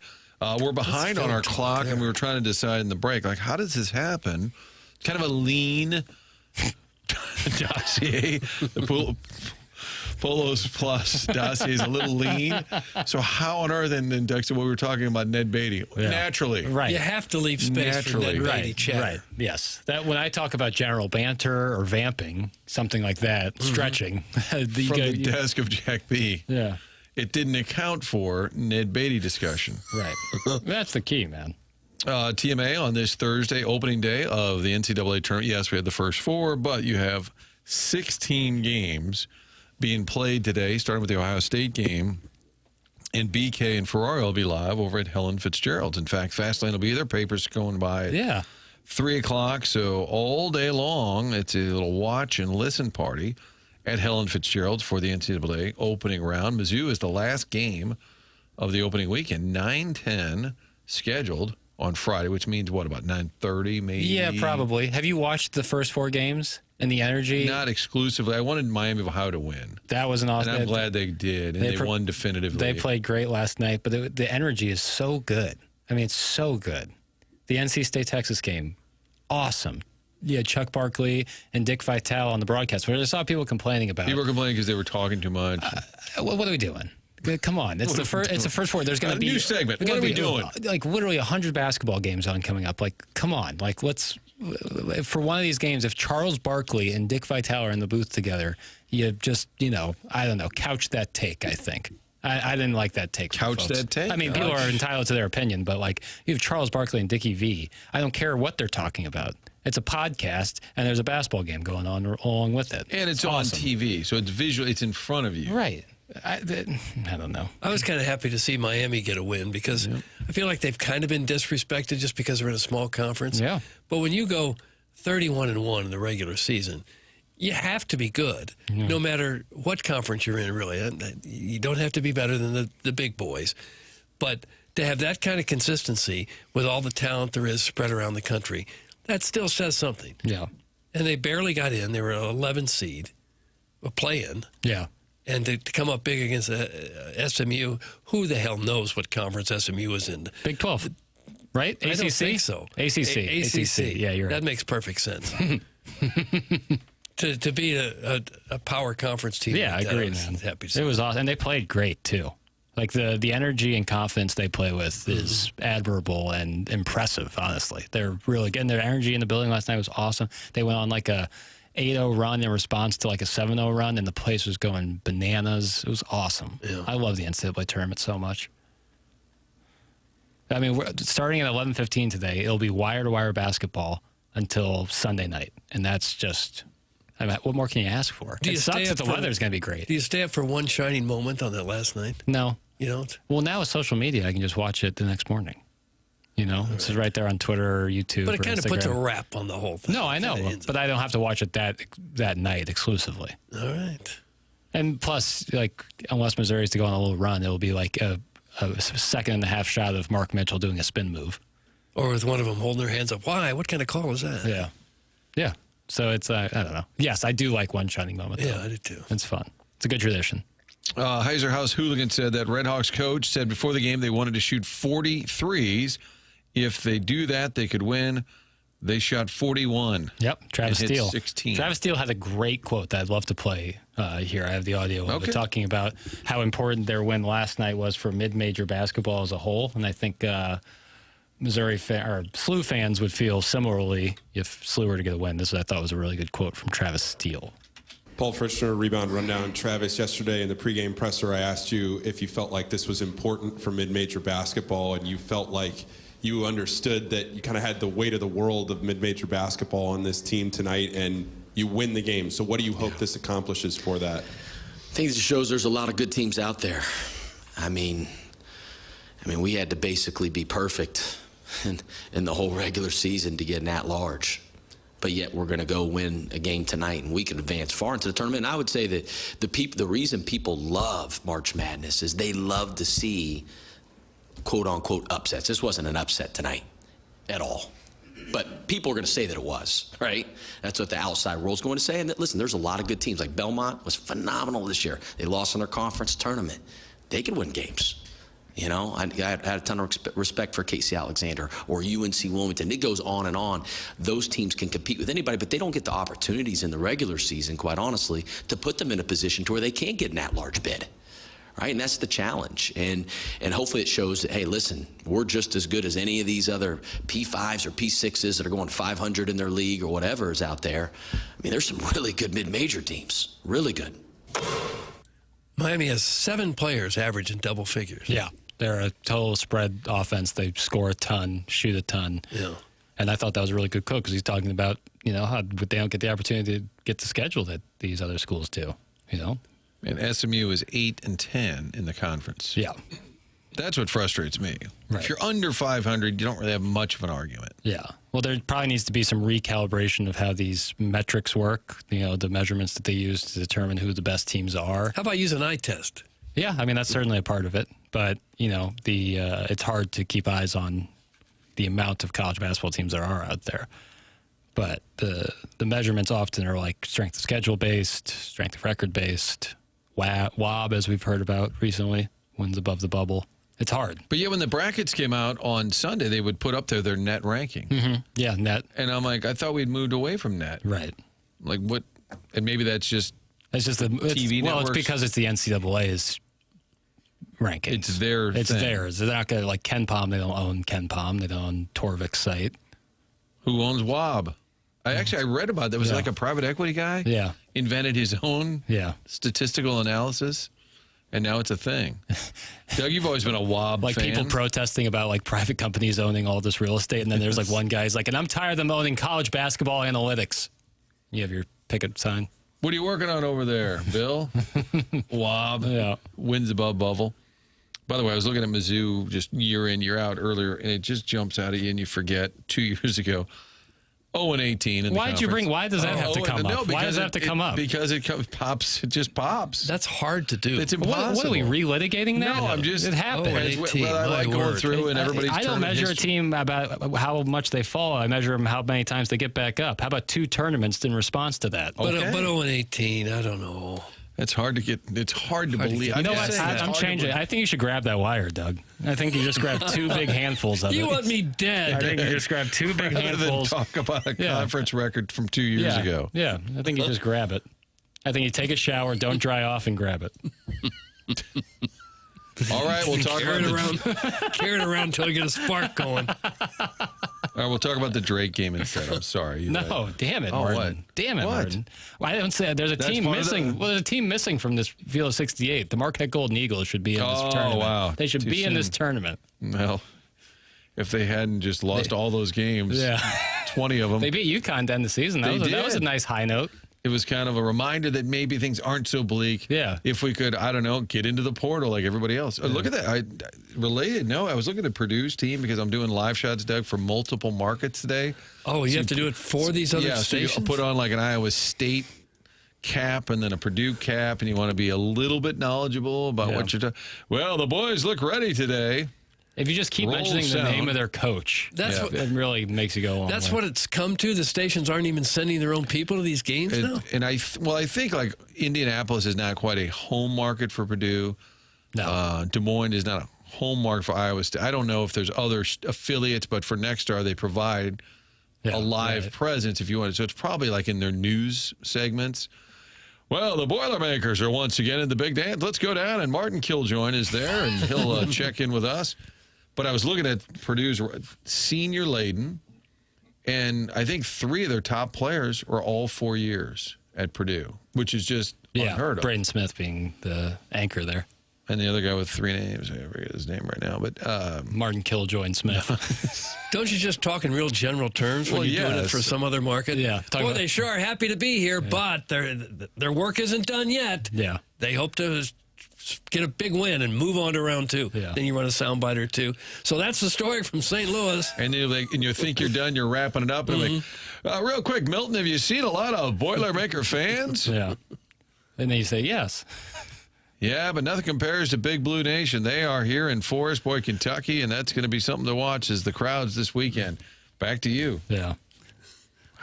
Just stop asking me questions, please. There's your live shot. You got 50 seconds out of me. What else did you want? Yeah, but you get paid more for doing that, right? You get nothing. I'm going to show you. You'd always say, Doug, that the phone lines in the newsroom were poison. Oh, gosh, yeah. You never know who you were going to talk to. Right. Some guy at a different market won something from you. Oh, every time the phone rang, it was somebody wanting at least 45 minutes of your time. Yeah. To give them video, to go do an interview with someone and said, no, I'm not. I got my own problems. Yeah. Yeah. Actually, you try to help because you've been in that situation yourself. Right. And you know that one day you'll need to call some other market for some. Yeah, we did. I've got a hit at about 8:30 tonight, Doug. It's with San Francisco. Really? San Francisco. What do they want? Santa Clara. And what are you supposed to do? Well, Doug, anytime you've got Herb Sendek coaching the squad, he's done a great job there. I really like everything he's done. Now, have they pulled the soundbite in the video for you? Yeah, they do. Because it would be impossible otherwise, I would say. I spent 4 years in San Francisco. And you're just supposed to say what? You're supposed to set the scene? Doug, the weather's beautiful here in St. Louis. Oh, there's some gunfire back there. But is it a look live or you have to actually be live? These are live, so it's just rapid fire. Good exposure, Queens. though. Yeah, maybe people in Charlotte like, hey. Yeah, who's that guy? And you get anything at all for it? Nothing, right? Well, these are my work days, Doug. I'm not, unfortunately, for the 2 Fox now, you won't be able to see me tonight, but just know that I'm working hard for others. That's my new slogan. Working for you. And by you, I mean another person in my same industry. But I'm allowed to, observe Mizzou. And and then they have this grid where you can put in for it. And our folks in Kansas City put in for an 11:05 live hit tonight. I'm like, what, are they even on the air?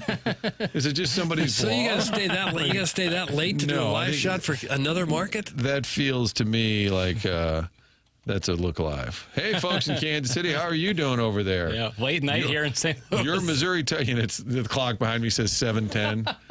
You're like, yeah, we're just winding it down for you folks in Kansas City here. It's been a long day. But they're a Fox affiliate. And I'm like, they're not on Send your own people. They're not on at 11 o'clock. Oh, You could just send one person, right? Yeah. You don't need to send a whole 2 or 3 people anymore to cover these games. Just one. Yeah. Well, then who's running the camera? Just set it down on Nobody. the tripod. Yeah. Well, I'm looking forward to it. You guys are all being ninnies. Yeah, I can't wait. How many live shots do you think you'll do for other stations? I got a list here. I'm gonna find it for you jokers in the break. Is it like 2 or 3 or is it 8 or 9? Oh my God, no! It's like 10 or 12. Oh gosh, 10 or 12. I'm gonna show you this. And you're doing no work for Channel 2? No, my colleague Kevin Ryan's will be down there. Doug, this is what we do. We love the mothership so much. Can't you just record the different city name and then patch that in and do one? Oh, I guess you got to do them specifically for the teams. Well, in we're the live, markets, and they'll be like, stand by, you're on with Rhonda and Bill. And you're like, hey, Rhonda, Bill, how you doing? You have to pretend like you know these people well. Yes. Like you always go to like some retreat every summer and see these people. Try and throw them for a little bit of loop. Hey, what do you say we trade you for the Colts? They've moved before. Yeah. Anyway, it's all part of the excitement that's in town. Doug and Jackson said earlier, let's go here. Let's have a little bit of this. It's a great day. This is like Christmas, isn't it? It is. It's one of my favorite days of the year. You just get to watch ball all day long. It's outstanding games. Energy's high. You get to be with all your friends. The weather's getting warmer. This is a great time of year. Cardinal baseball starts in 1 week. Doug's excited most about that. No, what I'm really excited about is I'd like to go and see Martin do 12 live shots for teams he's never seen play before. You're just going to sit there and eat popcorn? This will be a real test for him. I have to say, I don't know a whole lot about Queens, although I did look up the fact that they're merging with another school, Elon, right? Which is kind of bizarre. But they said the sports programs would remain separate. I don't get that. But the schools are merging. It's a school of about 1,800 people. Sure. Pretty amazing, Doug. And shout out to you folks back in the Queen City for making the tournament in your first year eligible as a D1 program. No, you can't say that. You're supposed to sound like you're part of the news team in that city. Yeah. Oh, that's right. Yeah, guys, good to see you again. We arrived. Well, we've been so you here. have to say we and stuff? Yeah. No, Boy, we're all pulling for this team. Then you look down for the Tigers. Yeah, to make sure you get the mascot right. Yeah. I'm sorry. I'm sorry. Is this Indianapolis or Des Moines? Just say that on the air. Well, if you're doing 10 or 12, I can imagine being confused by which city you're doing it in. When you're pro, Papers. Yeah. Hey, listen, you're a pros pro at that. We'll know just enough. How about some man on the street today? You want some man on the street? Well, I mean, we're here with these Purdue fans. yeah, find someone who's like painted their chest or something. Well, guys, I don't know how you're feeling back there, but I think Milt Painter is the right coach at this time to get it done for you. Milt Painter. Just butcher everything on purpose, never be invited back. Yeah, that's actually, yeah, you could kind of. To the folks in Kansas City. We heard earlier from Dennis Graves, and he feels that his time to say every name wrong. That's great. Who's this clown? Are we behind again? We're still course we're behind. behind. We're Of still behind. It just seems like you ought to get a little nibble, a little something for doing a live shot for another station. Doug, You ought to just get a little taste. It's journal. Maybe some swag. Yeah, that Maybe at the some very least. WXIN Indy hats. Well, if you wanted some appliances, I would recommend the Appliance Discounter. They sponsor the other Doug's day, we suspension. bought a Look, dryer. Nice. Love the folks over at Appliance Discounter. If you are a TMA listener, you know that the Appliance Discounters sponsor Doug's suspension logule. And TMA listeners, Appliance Discounters has an exclusive deal just for you. Come in today and receive an instant 5% rebate off their next appliance purchase. That's right, 5% instant savings off their already low prices. In addition to the 5% instant rebate, you can receive other factory rebates, some up to $1,500 direct from the manufacturer. Now you know why they are called the Appliance Discounters. Huge savings, locally owned, next day delivery, 18 months interest-free financing, all from the #1 largest family-owned appliance retailer in St. Louis. Visit any of their 7 area locations. They're in Afton, they're in Baldwin, they're in Concord Plaza, they're in Earth City, they're in Maplewood, they're in St. Charles, or you can shop online at theappliancediscounters.com. All right, time to break, and a little later we'll do the Design Air email of the day. You can fire off those emails the morning after at InsideSTL.com. Your thoughts on the tournament, on Ned Beatty, you name it, we'll get to that. It's the morning after, presented to you by Brian and Crouppen.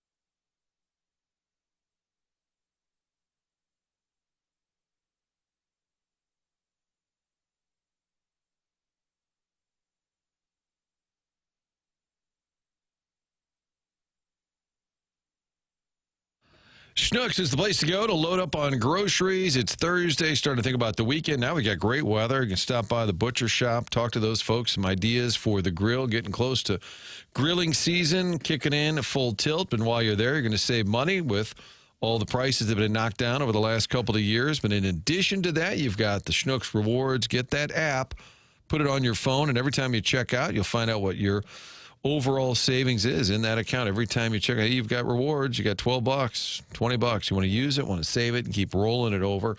Also, the coupons inside the store, the paper copy when you walk in. Grab that, find out what the weekly savings are. They also publish the next week's ads, so you can always kind of plan ahead. And on the Schnucks Rewards app, they've added the thing called Boosts. It's a new way to play your way to savings. So many different ways that you can save money with heading into Schnucks. Stop by and experience it. I guarantee there is a Schnucks in your neighborhood.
This is Jackson with a Sports Center update brought to you by Saliga Heating and Cooling. We got some local teams playing in the NCAA tournament tonight with Illinois taking on Penn. That's going to be an 8:25 p.m. tip-off, and SLU taking on Georgia. It's going to be an 8:45 p.m. tip-off. And you can, of course, hear some coverage of the NCAA tournament right here on 101 ESPN tonight starting at 6 p.m. That was another Sports Center update brought to you by Saliga Heating and Cooling, a Daikin heating and air conditioning dealer.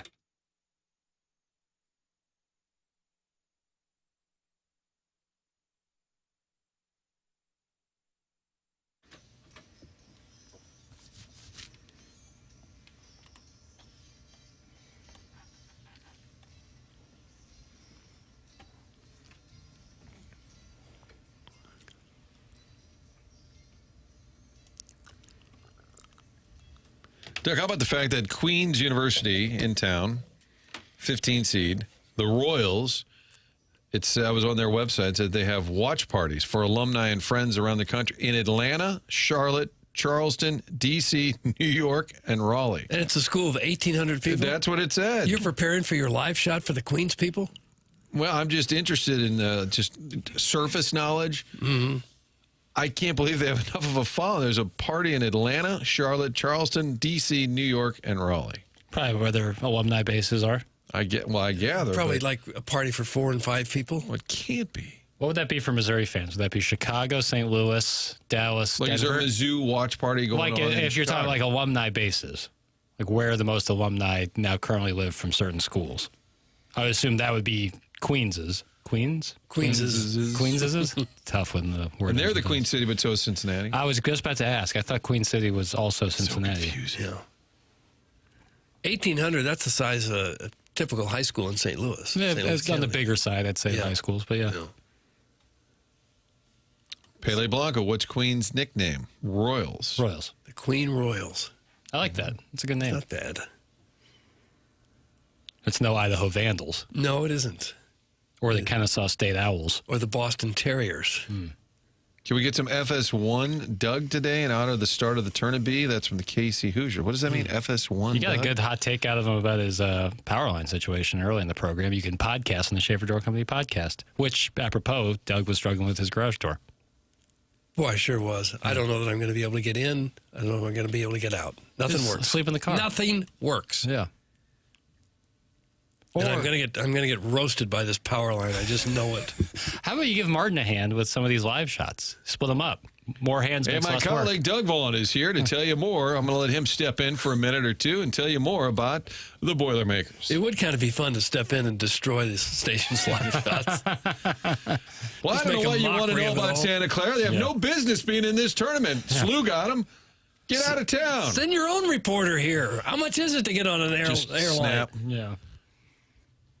You want journalism? Send your own guy. That has to be the dream of anybody that works in TV. You win the lottery, you're quitting, you're retiring, whatever it is. You just go on the air and just nuke everybody. They're just waiting to pull the plug. How about the poor sports guy back at the station that he didn't get to go? And he's got to pitch to somebody else who knows nothing about the team, never seen him play. Yeah. He's covered the team all year. Yeah. Went to June and July practices. Not going to the big tournament. Nope. Stay home. They let Milton go.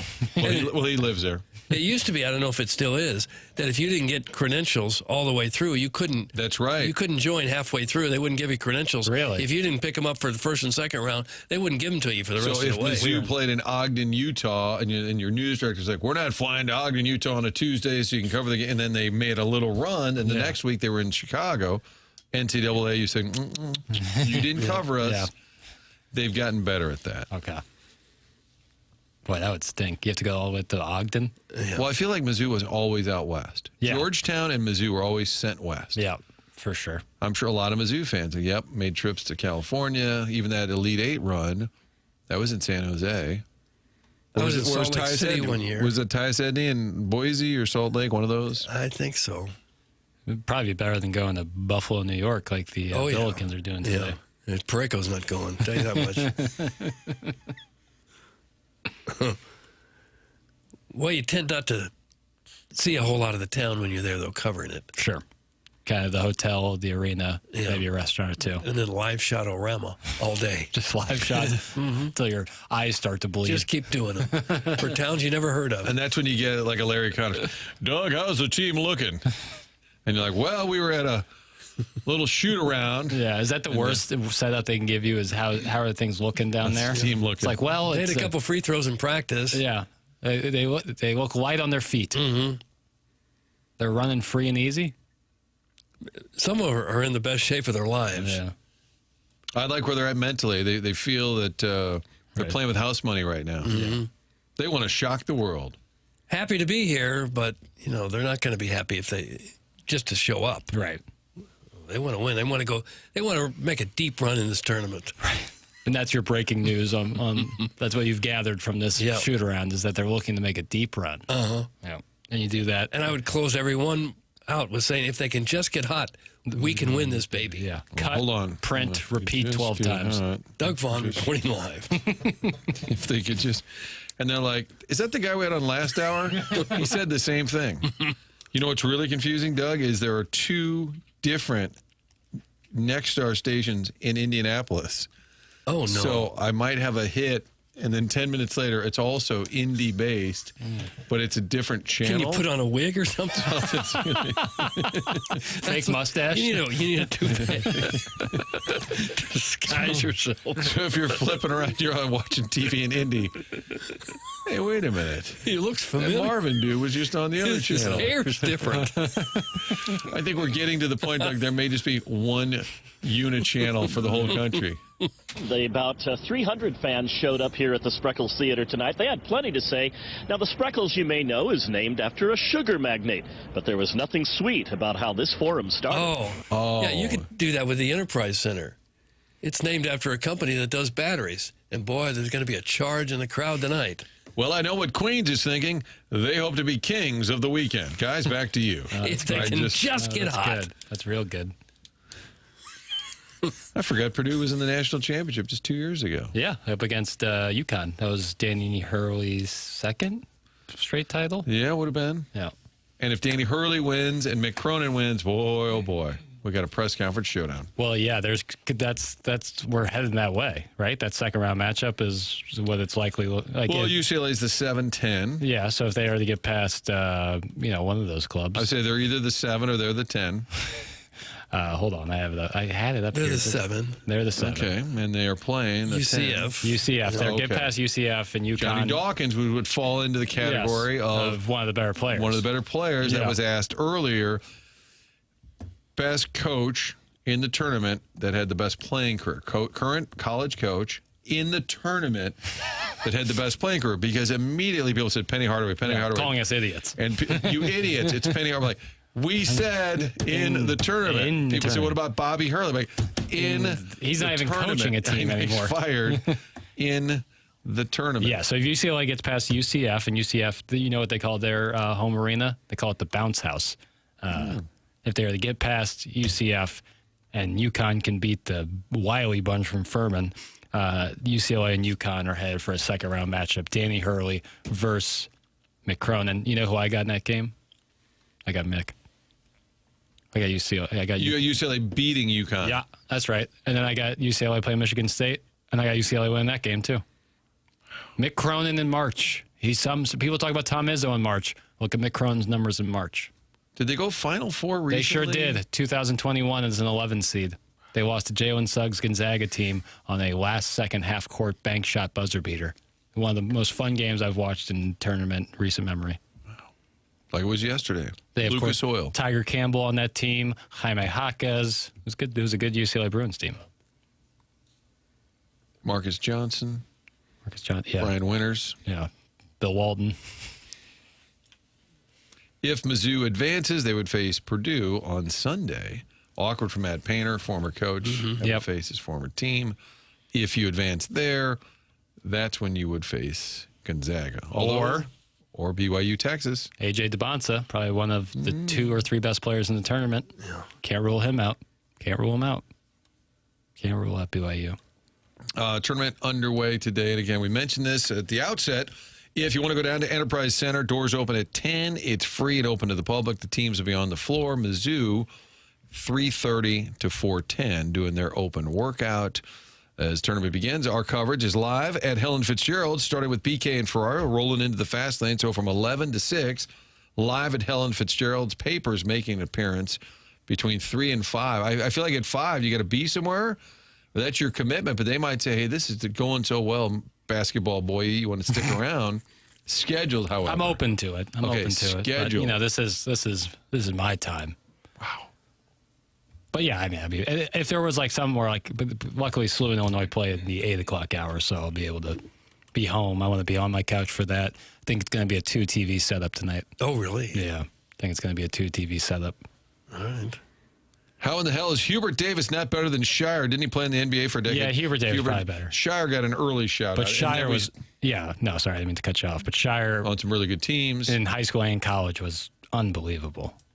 Mr. Basketball in 2006, in a year that also featured Derrick Rose from Mizzou went 0-18 in the SEC 2 years. Yeah, Papers. just 2 years ago. That's fine. You're getting nothing out of me for the rest of the day. 2-man game here for the rest of it. Enjoy those live shots. Yeah, that kind of did it for you, didn't it? That's it. Jackson Burkett, Doug Vaughn, Martin Kilcoyne, Chairman Kurt with you. TMA on this Thursday edition here. Blues losing in a shootout to Calgary last night. Still 7-2-2 since the Olympic break. Blues will play in Vancouver on Saturday night. You'll hear all that action, of course, right here on 101. We're in the 9 o'clock hour, which, of course, is brought to you by Mark Hanna, Evergreen Wealth Strategies. And we are powered by Brown and Crouppen. We've got the PolosPlus.com dossier, which just bulked us up today. And, well, I guess tomorrow we'll have Gabe, a little pre-Mizzou. We'll have Gabe, we'll have Joey Vitale, we'll have Ryan Luchtefeld talking about the SLU game. We'll have a full I will day. say Luck was on last Friday. It was before their Atlantic 10 game, the tournament game there in Pittsburgh, where they were playing George Washington, and he said G-Dub is very susceptible to the comeback. He told us that don't worry if SLU goes down early. And they went down 21. Yeah. Mm-hmm. But he said G-Dub is susceptible. He nailed it. To the comeback. Billikens playing tonight, 8:45 in Buffalo. As a 9 seed, taking on Georgia, the 8 seed, and then the Illini, 8:25 tip in Greenville against Penn. A lot of basketball, a lot of hoop rock talk on this show as well. You can text in and be a part of the conversation. It's 399-9646, Air Comfort Service text line, or call in. I guess Mike Lee called in several times. My apologies, because our system is Chairman Kurt will text me. That's how I know who's on hold. The Callier Thompson phone line is 974-0101. Michelob Ultra YouTube chat. Guys, the chat really dies when Tim is out. From Libby. Oh, brother. That's from Libby Jackie DiCaprio. Well, that's the Michelob Ultra YouTube chat. 95 calories, 2.6 grams of carbohydrates. What an incredible day to kick back and enjoy some Michelob Ultra with some friends. Always drink responsibly. NCAA tournament time. Great time for some Mich Ultra. You know, lighter calories. Lighter on carbs. You can have a few, feeling good. Beautiful day. Beautiful weekend. Yeah, this is what dreams are made of, folks. Dreams are made of. How about that? He said that, Doug, and he looked at me and gave it a big rap. Like, you can't say anything better than that. It was a perfect little exclamation point. You're now listening to TMA on 101 ESPN.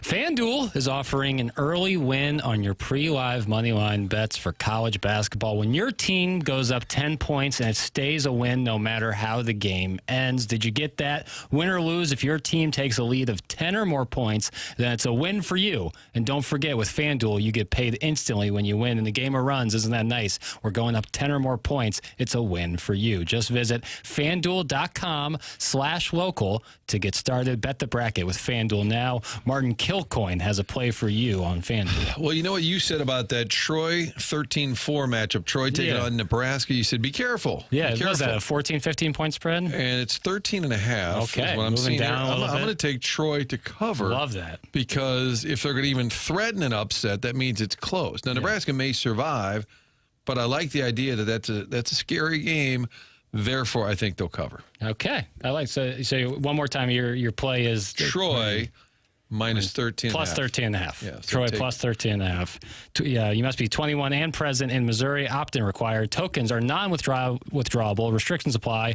including token expiration marker requirements and max wager amount. See terms at sportsbook.fanduel.com. Gambling problem? Call 1-800-GAMBLER.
Martin, I have a question.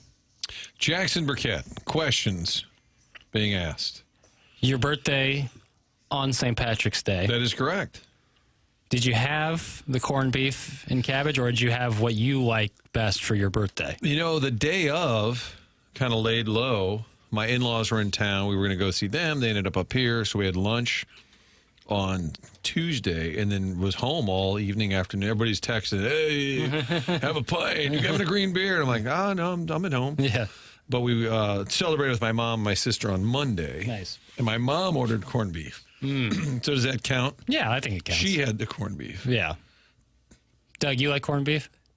It's not my favorite. I had a little bit of it at Maggie O'Brien's there in Sunset Hills. How was it? It was okay. It was good. Yeah. The food's Doug's good always there. festive. He does kind of check the, it's, Yeah. You probably wanted to have a green beer, but you resisted. I did not have green beer. I don't have beer anymore. Green tea. I had a St. Patty's melt at Maggie O'Brien's. Corned beef on it? No, it was hamburger patty. Ah, okay, gotcha. Well, the band, remember last year, my guys, Jig Jam, they were in here. They're all they're from Tullamore. We played the tune on Tuesday. Did you? Mm-hmm. They're from Tullamore, which is home to Tullamore Do. That's right. And they were doing an event. It was at my mom's, where she lives, her apartment in Kirkwood, and these guys played a couple weeks ago. It was really nice. They came, and some of the ladies got to see the Irish music, and somebody said, is St. Patty's Day a big deal in Ireland? Like, no, not so much as you guys make it here. Like, to them it's just another day. For sure. But we get a little carried away here. No, but it's less fun. and less, though. Like, every year, I'm like, that's fine. No, so I was out in Dogtown Saturday, and it was everyone in green, everyone getting after it. What It was about a beautiful Tuesday? day. It was well, Tuesday was cold. Cold, but that's the day of the parade. No, I know. And the parade is one thing, but like on Saturday when the nice weather out, everyone was in green, everyone was getting after it. It was a good time. It's an aging thing. After you've seen it 20, 30, 40 times, it's not quite as exciting as it was when you're, 21 years old. What's your favorite holiday? Christmas. Yeah. I'm a Thanksgiving guy. Over Christmas? Yeah, well, yes. Oh, sorry. It's not a big deal. I still celebrate Christmas, too, but... Why does Jackson? Oh, okay. But I just prefer Thanksgiving. More food, more family. More food, more family. You don't have lots of food on Christmas? I do, but I'm not a ham guy. You don't have to have ham. If you're not But a it ham feels- guy, don't eat it. You don't like have it. to eat anything. You're right. Like Christmas if somebody breakfast. hated Thanksgiving, they said, why? Because I don't like stuffing. Well, you don't have to hate Thanksgiving. Yeah, but I love stuffing. Who hates stuffing? I didn't say that. Do you hate stuffing? No, I don't hate stuffing, but I'm bad. saying as an example. Yeah. I don't like candy yams. Really? Nope. I've kind of come around on those. Have you? Yeah. So then if you I hate hate those, Thanksgiving. so you hate Thanksgiving. So Paper's rule is that you have to consume what everybody else is consuming. Well, if you're asked, if someone's like, oh, my favorite holiday is St. Patrick's Day, but I hate corned beef, I'd be like, oh, that's interesting. You know what I'm saying? So last Friday, Carson gets out of school. He's on a little break, and I said, "All right, well, whatever you want to do, we'll go wherever you want to go." Well, everybody else, all the other kids were out and about. So he told Kim and I, he said, "I want to go to Texas Roadhouse." I said, "I've never been, never been." And I said, "Why?" He said, "I've been seeing some stuff online about the hot rolls." He said, "It's a thing." Okay. The rolls are good there. So I had never been, and I didn't realize it's one of those places where when it's a birthday, the whole building stops, Doug, and starts doing this. Yeah. Well, it just so happened the birthdays, we were surrounded by birthdays. Oh, really? It was birthday And the city. waitress brings out a little stool, Doug, but it's got a saddle on top. A saddle on the And stool. she gets on the saddle. I sent you video, didn't I? You did. I sent Paper's video Friday night. It seemed so involved and so intense. It really gave me nightmares. I was laughing. It was very festive, very fun, but one of the guys at the table across from us, when they would do the birthdays, they were clapping and everything. He kept yelling, "Yeehaw!" as loud as he could yell. And I'm sitting across my son, and he can't stop laughing.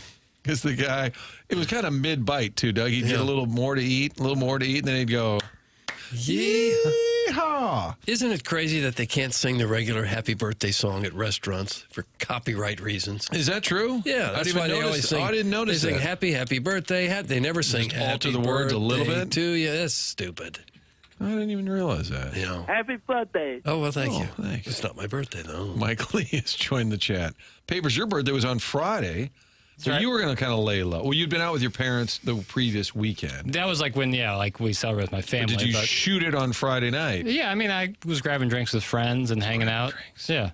It wasn't like I had a bunch of friends out of town. A bunch of them went up to the Chicago St. Patrick's Day festival. That's a big old deal. Yeah. Dye the River Green. Yeah. And in retrospect, I probably should have organized somewhere I also joined up with that, but I didn't.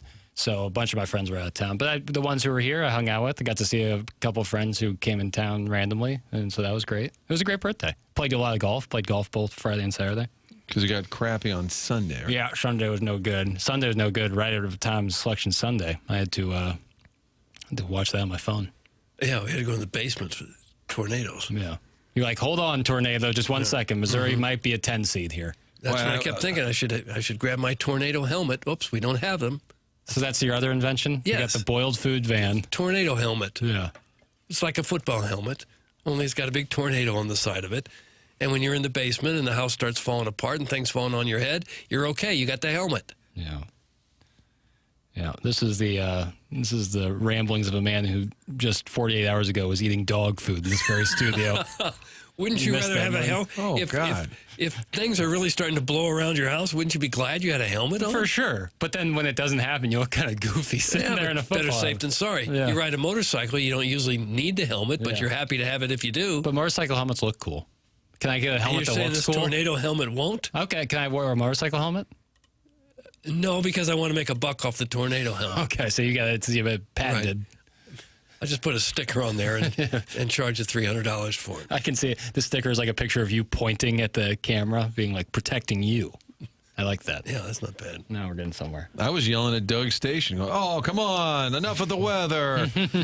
And they did at least put the brackets on one side. Yeah. And then they said, go to Matrix Midwest. I'm like, oh, crap, where? Yeah. Channel 6 on Spectrum. Then you started talking like you were in Sopranos. Like, what? I'm enough with the weather. Hey. Gabagool. But we didn't get a lot of complaints because people were mad at Channel 5. Apparently, they cut in that Cameron Young was in his backswing, apparently. Yes. Big putt, they cut away. Channel 4, I'm sure they hated the timing of it. Everyone, Selection yeah. Sunday, Billikens, Right. first time in a long time, and all of a sudden, severe weather, you have to take that serious. Yeah, of course. Fox 2 had to cut away, Doug. We were in the middle of a Bass Masters bass fishing. You're like, I couldn't switch over fast enough. Not a complaint. He was just reeling it in. Stevie He had a nibble. Stevie had him a walleye. He had a nibble. I'm not sure. I wish I could go back and Yeah. see where it was Yeah. in the sequence of Yeah. fishing coverage. I'm sure, like, as soon as the wind started blowing over 10 miles per hour, Fox goes, all right, well, we got to switch over. Next time, Felt a raindrop. Next time, Joe Buxton, you got to ask him. He hosted that one year, the bass fishing. Oh, really? A bass fishing tournament. How old was he then? Probably had to be in his early 20s, right? He went from calling the World Series and Super Bowl, and they're like, hey, can you please call this? I think you fire the agent at that point. Yeah, boy. You commit to that a few months beforehand, like, yeah, I'll help out. And then that time comes. At like, least I Ned got to Beatty, go where? At least Ned Beatty, it got its start going. Yeah. Joe's established and doing bass fishing because that's what Fox does. He'll throw you for a loop. But luckily, when the two Fox came in for weather coverage, we were in bass fishing coverage. NCAA selection show. Yeah. That's kind of tough. But your guy, Steve Templeton, he did say, hey, we got the bracket over here. So I watched it without any. You can't win. If you didn't cut in, and heaven forbid we have another tornado like May 16th. Yeah. You can't win either way. It's no question. I have a question for both of you gentlemen. What's the most unique sporting event either of you two have covered in your long, illustrious careers? It's a Joe Buck event. This was Fox in prime time. In Vegas, this is 30 years ago, almost. It was Robbie Knievel on live TV jumping over limousines. Evil Knievel's son, Robbie Knievel, and they sent us, and Fox paid for it all. So we were in Vegas for like 3 days. That's probably pretty sweet. This is why now I'm paying for it now, doing live shots for Santa Clara at midnight. Yeah. But we were, photographer Tom Heisey and I spent like 3 days just in Vegas because you would go. They were great to the affiliate, so you would meet, and they said, all right, here's the deal, the run of show. And it was Spanky Spangler was going to be jumping off-site, but it was already recorded. But we had to interview him that it was going to be live. Like, hey, tomorrow night when you're on the, you have a chance to jump over however many cars. He said, well, we already recorded it. I'm like, no, you're not supposed to say Spanky Spangler. You look him up. He's a real driver. He couldn't quite get the gist, which is that it was on tape, but Fox wanted to pretend it was live. But Robbie Knievel was going to jump over all these limos. And so we interviewed Joe. We said, well, what's the call? It's not like a home run or a slam dunk. And he said, I've whittled it down to either he's dead or alive. Steve Sparky Pfeiffer. Sparky Pfeiffer. Doug? I kind of did one with Robbie Knievel, too. Really? They were opening a new roller coaster at Six Flags. Oh, yeah, American Thunder or whatever. But it was, I think the it was Evil Knievel, right. Yeah, and Evil was no longer with us. Sure. So Robbie went to ride the first ride ever. Yeah. And we went out to cover it, and they said, oh, you can ride with him. So I sat there in the front car with the photographer in the seat behind us, shooting the back of my head as we we broke in the new roller coaster. And I'm trying to act like, wow, this is the greatest ride ever. And that was the story. Yeah, there's a pretty sharp drop in that one. I hope the cameraman had a tight grip. Oh, yeah. Yeah. Imagine that thing goes flying and hits the person behind him. I think it was a pretty good roller coaster, but I don't believe it's there anymore. No, it is. They just changed the name. Oh, okay. Yeah, they just changed the name. Spanky Spangler is an American daredevil. He's still alive. Oh, nice. Maybe a surprise guest. Looks like he is 78. Oh, he must be pretty good as a daredevil then. Yeah. The most common stunt that he performs is jumping off a platform. That doesn't sound that hard. Into what? Onto the ground? Or a hot air balloon over 150 feet. He jumped out of it? And then he landed on an airbag on the ground. Another notable, I'm reading from Wikipedia. Another notable Spangler stunt is a successful jump over the Rio Grande in a rocket-powered truck. Well, now we're getting somewhere. talking. Now we're getting somewhere. That's a lot different than jumping onto an airbag. Claims to hold the world, because that's your drunk friend on a weekend. Right. I had to off a platform. Claims to hold the world record distance for a jump performed in an automobile. Okay, that must be related impressive. to the Rio Grande. That's impressive. He's a Green Beret in the United States Army. Mount Rushmore Spanky's, obviously Lavalier. Well, the guy in Little Rascals. Yeah. Spanky McFarlane. Yeah. Then this Spanky. We're at 3. We need one more. Really There's probably like some hot dog stand by the beach called Spanky's. It's probably pretty good. Yeah. We'll give it to that. Okay. Restaurant, I don't know where it is or if it even exists. Spanky often worked as a stunt coordinator for Robbie Knievel. There you go. That's what I imagine like the best gig is being like a stunt coordinator for movies or TV shows. That's probably a pretty sweet gig. Dangerous, obviously, but you're probably not the one doing it. I didn't realize Robbie Knievel had passed. All right. Rest in peace. We'll dedicate the show to him. We will. Yeah, why not? Died of pancreatic cancer. Ned Beatty thoughts, Robbie Knievel thoughts. There's a lot on the table. Billiken basketball, NCAA in town, Blues Olympic break run, all of that available for the morning after at InsideSTL.com. That's where you can email your emails today. We'll run through those on the other side of the break. Thursday edition here of TMA. Tim back next week. Martin Jackson, Chairman Kurt with you. Any business to tend to, Papers? You look busy over there. Any business? Yeah, we're going to hear Tim talk about our friends over at Healthcare Evolution. Martin, they sponsor the 7 o'clock hour. Okay. If you want real answers and same-day pain relief, Healthcare Evolution has a novel concept. When you have a medical issue, get real answers and same-day pain relief from Healthcare Evolution online at healthcare-evolution.com. No waiting for appointments, no waiting on answers, no insurance hassles. Healthcare Evolution will give you real answers and same-day pain relief on the spot. Get rid of those nagging injuries. And right now in the month of March, if you let them know you are a TMA listener, you get 10% off. 10% discount during the month of March for TMA listeners when you go to healthcare-evolution.com and see firsthand the same benefits I've received with Healthcare Evolution. They provide precise imaging and assessment to identify pain and precise placement of medication. It's Healthcare Evolution. 10% off for TMA listeners at healthcare-evolution.com in the month of March. There's Tim McKernan checking in with folks here on TMA. Again, 11 o'clock over at Helen Fitzgerald's. The live broadcast begins from 11 to 6 at Helen Fitzgerald's for the first day of the NCAA tournament. BK and Ferraro giving away to the Fast Lane Papers, making an appearance in the 3 o'clock hour. And also Marsh's birthday yesterday, somebody said, or today? Texter said I saw him and did a podcast with him yesterday. So then you God, feel I hope really it wasn't. bad. I hope it's today. I think it was either today or according to and the text line's undefeated, Doug. Oh, yeah. I know you don't see it, but it's Some undefeated. smart people in there. And we're the worst, according to the That's right. text line. All right, email today on deck here on TMA.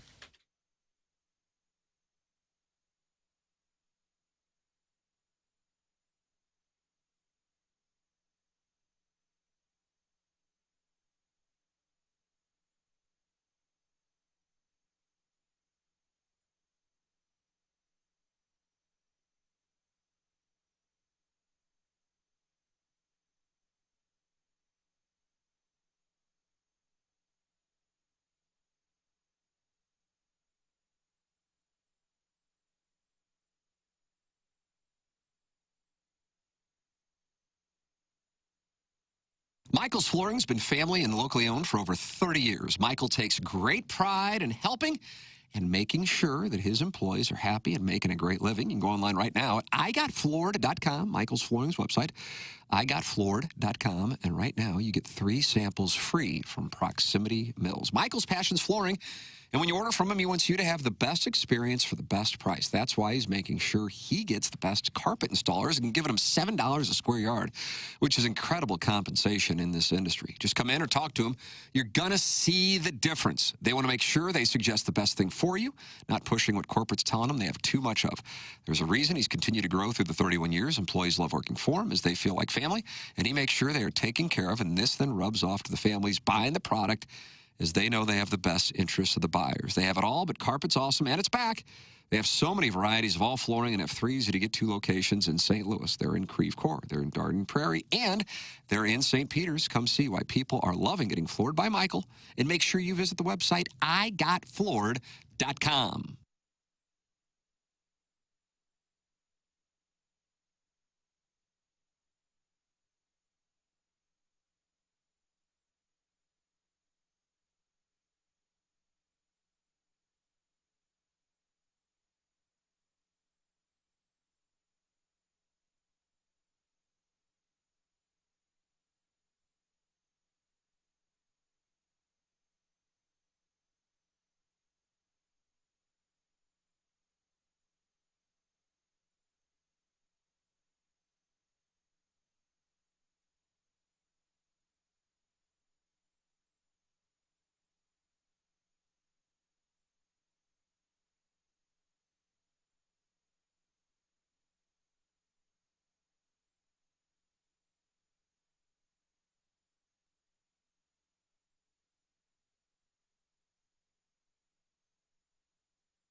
Just an instrumental here, so you're not going to hear any lyrics. Okay. The song's called March Madness, though, so I felt it was right. This is? The song is called This March doesn't Madness. sound like March Madness to me. This is the name, the title of the Well, song. I know that, but it doesn't sound like what you titled this. Well, if you were to hear the lyrics, you'd understand more. You said there weren't lyrics. This is just the instrumental version of the song. For heaven's sakes. And it's rapidly coming to an end, so... Okay. Well, so start talking. Some dialogue would be great right about now. I was just thinking I would like something with a little more energy if we're talking March Madness, basketball, or is it some other March Madness they're talking about? No, it's about basketball. Well, that wasn't good basketball music at all. I disagree. But if I heard the lyrics, it'd be different. Well, maybe. Okay.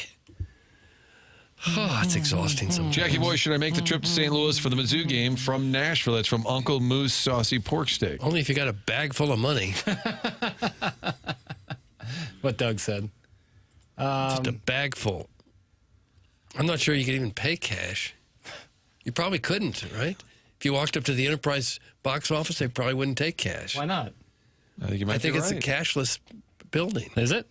Yeah, you can't pay cash at the concession stand. Yeah, you're right. I don't know if that is just a concession stand thing or if it's I don't know. Papers, I've been to Chicago. I've been to Belleville. I think I'd rather go to the Belleville St. Patrick's Day than do it there than Chicago. Can't believe I'm saying that. Cheaper, a lot of bands, good times, warmer. There you go for your next St. Patrick's Day plan. Heard that. Love a lot more free parking in Belleville, too. Is that right? Yeah. Happy 71st to Bruce Willis. Dude made some banger movies. We mentioned that. Yeah. And I have, I think the Marsh clarification, it's his birthday today. Apparently. Nice. Okay. Phew. I'll make sure I want to know. Okay. Guys, there used to be a strip club called Spanky's down near Branson. Somebody else said Spanky's strip club near Poplar Bluff.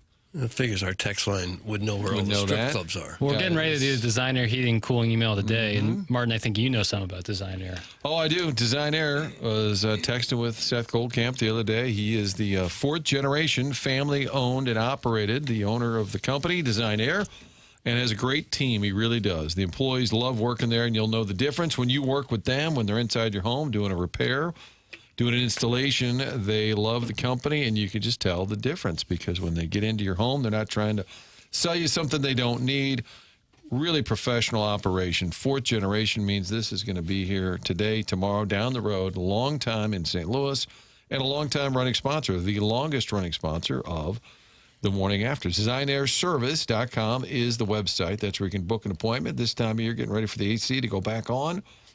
Good time of year, get a little maintenance check, a little service before that air conditioner is going all summer long. Set up your appointments at DesignAirService.com.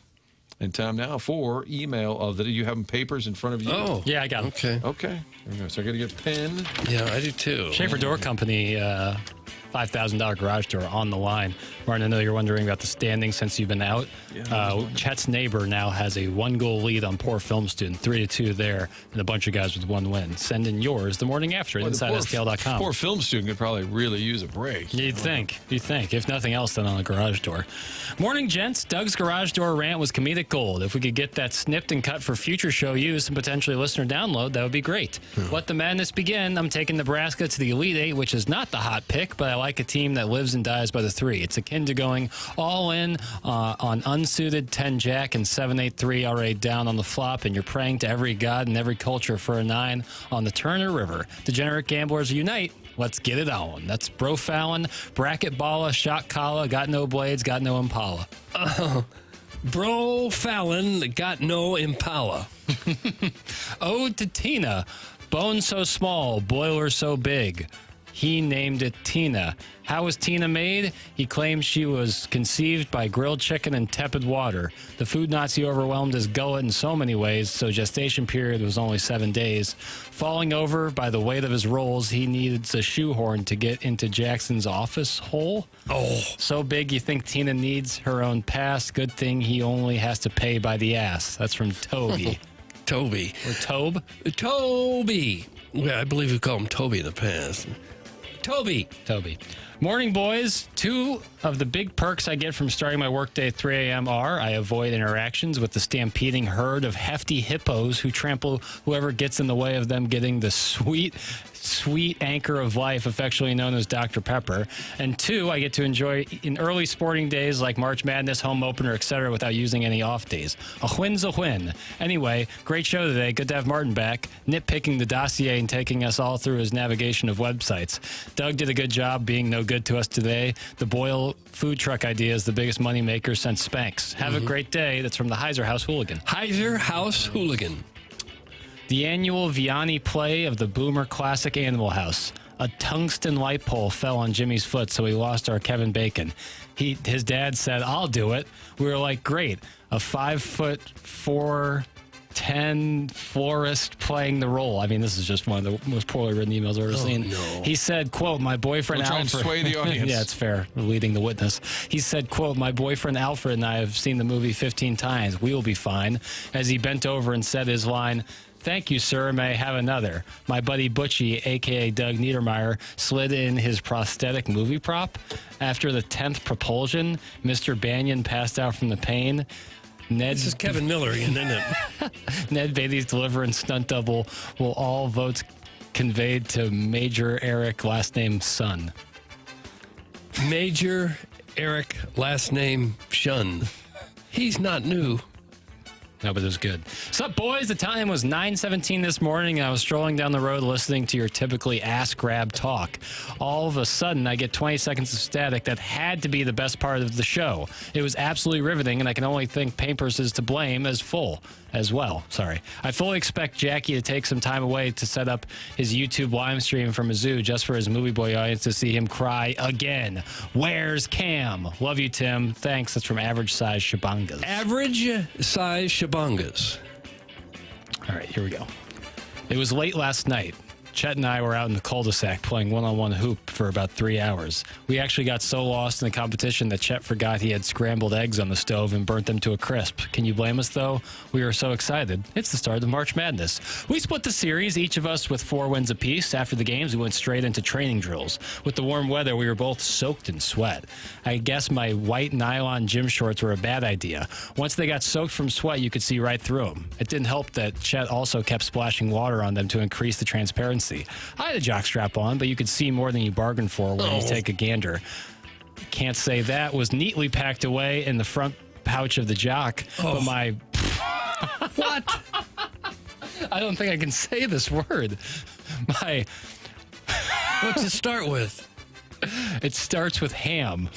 Oh, a ham hocks? I don't know if I can say this. Oh, man. Chairman, you didn't know that. All right. I was completely visible when I got, just think what it was. It was completely visible when I got into a defensive position. After a while, I realized Chet wasn't training me. He was splashing me so he could see my star from afar. Oh, no. I packed it in and hit the showers. He's supposed to come over tonight for smoked pork steaks, but we'll see. I'm still not happy with him. That's from Chet's neighbor. Gosh. I'm trying to think what goes with ham. I didn't decipher much of that. That was really well written. I'm sorry. I wish I got. I wish So I had he more, did a good job. You didn't. I wish I had more confidence to read that. If it was like my last week of working ever, I would have said it. But I still want gainful employment for a while. Well, my fantasy baseball team, Mosaic's Boy Dungeon, drafts tonight, and I can't wait to get to these fellas in the locker room. Unfortunately, I traded my 1st, 4th, 6th, and 9th round picks in a desperate bid for the crown last season. Go big or go home. Unfortunately, I did both and did not make the playoffs. My process was sound. Nothing I did wrong. They didn't do the job. I didn't do anything wrong. They didn't do the job. It does make me think of my frustration with the Cardinals, not in their current direction, which I agree with, but I'd rather...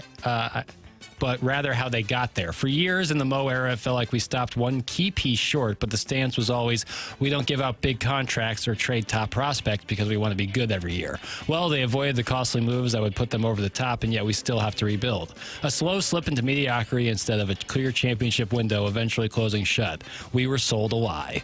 When I plan on trusting Heim's processes tonight, the Boy Dungeon will draft Dustin May, Nelson Velasquez, and 4 catchers, and we will play good fantasy baseball. No way. That comes from the poor film student. P.S. Jackson, was that Damn It Martin a subtle Richard Dreyfuss Jaws reference?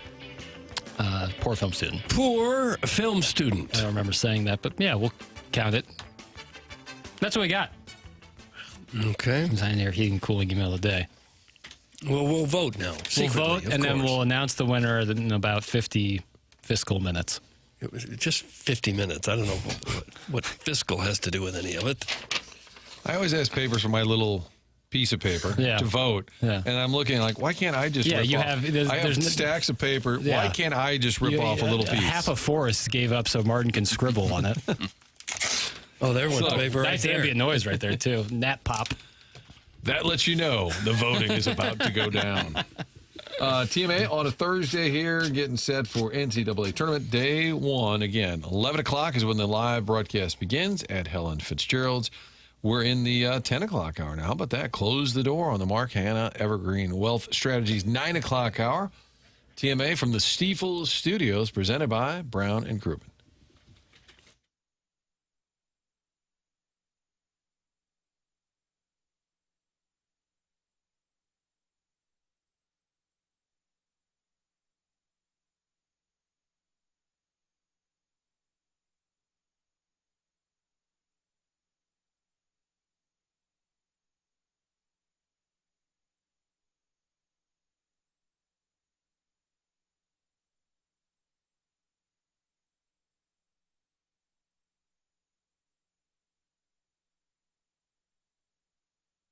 AutoLoanPro.com. That's the website I've been telling you about. Pretty simple. If you need a new vehicle, not sure what you can get approved for, find out at AutoLoanPro.com because that's what they specialize in.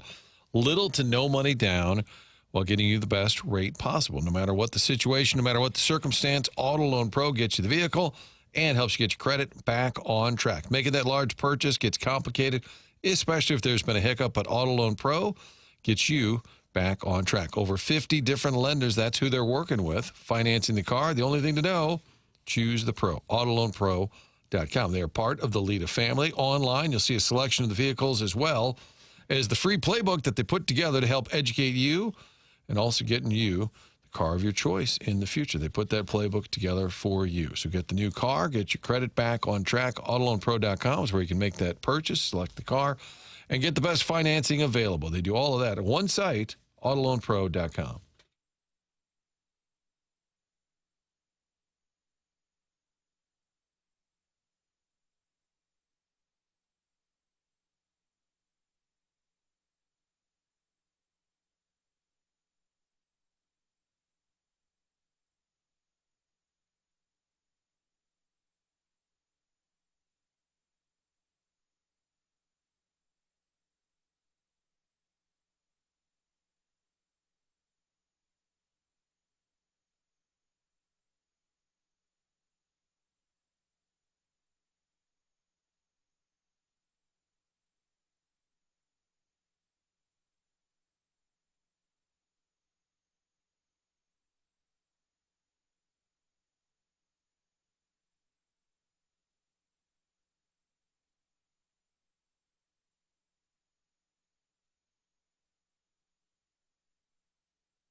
Hey, this is Jackson with the SportsCenter update brought to you by Universal Windows Direct. The Blues lose last night in the shootout 2-1 to the Flames. Off today, off tomorrow. Back in action on Saturday when they take on Vancouver. That's going to be a 5 p.m. pregame, 6 p.m. puck drop right here in your home of the Blues, 101 ESPN. That was another SportsCenter update brought to you by Universal Windows Direct.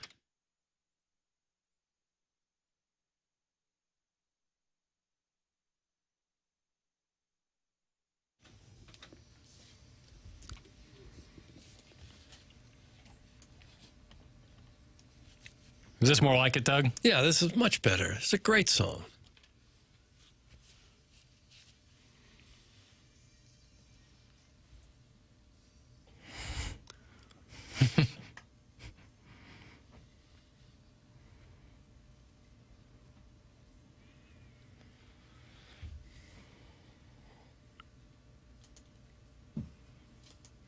Let's picture Jim Nance and Billy Packer. That's my blink. That's what comes to mind.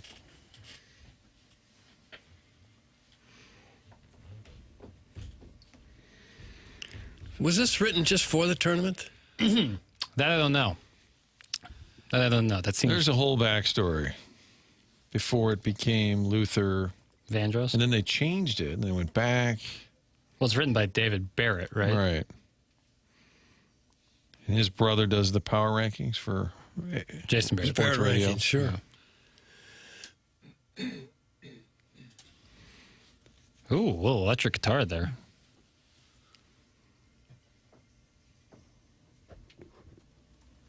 And if your team lost in the first round, you still watch one shot of the whole just for one little snippet. Yeah, it's 8 collective frames of your team.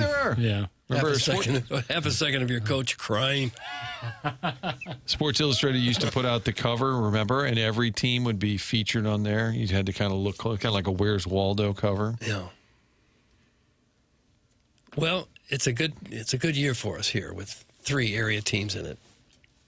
Let's make a run. How about all 3 teams? At least one of them. No, all 3. All 3. That'd be great, but that's not going to happen. But if at least one were to make a deep run, that'd be nice. Yeah, it sure would. Okay, over, under collective wins between the 3 schools. So Tim said a 2.5.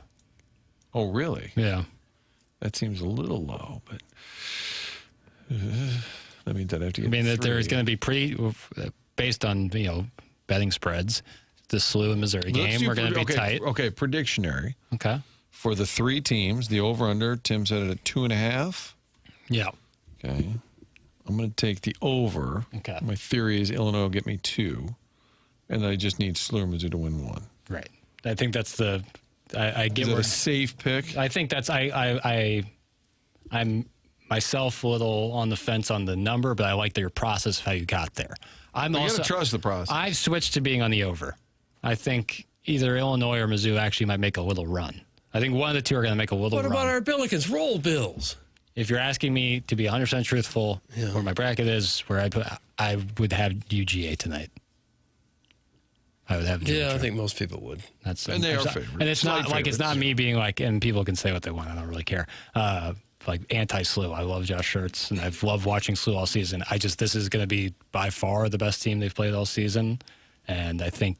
If it was contrasting styles, I'd actually like SLU more, but because they play a similar style, I think that's going to benefit Georgia. So I'm on the Bulldogs. Boy, you hope they play well. I'm rooting for SLU. No, I understand. To say no, I'm saying in general, when your team's there, you just don't want them to crap the bed. I agree. Because the whole country, in some form or fashion, is kind of tuning in. Oh, I heard about your team. Oh, look at that. Good for St. Louis. You get that one chance to have those eyeballs. You just want to play well. Martin, you're on the over. I'm on the over. Doug, you're on the under. I'm going to go on the under, I'm afraid. I'm switching to the over. Okay. Chairman? I'll go under. Okay. All right, so we're split. I don't know. I don't remember what Tim said. I'm afraid we're going to have 2 out of 3 losses in this first round. Oh, no. I don't want it, of course. Well, we'll see. Does the Mizzou home crowd, does it do anything for you think? Yes, absolutely. I don't think Miami's bringing. I mean, Nevin might be here, but I don't think anybody. I think they'll have some people here. But yes, I think that it certainly benefits Missouri in a pretty significant way, I think. You would hope. The last time they played in this building, they lost by 43. Right, but it was not an all-Mizzou building. It was half and half, and they didn't have 2 of their better players. They got to be better than that. They got to be better than what we saw against Illinois. Well, you've seen since that they are. Yeah.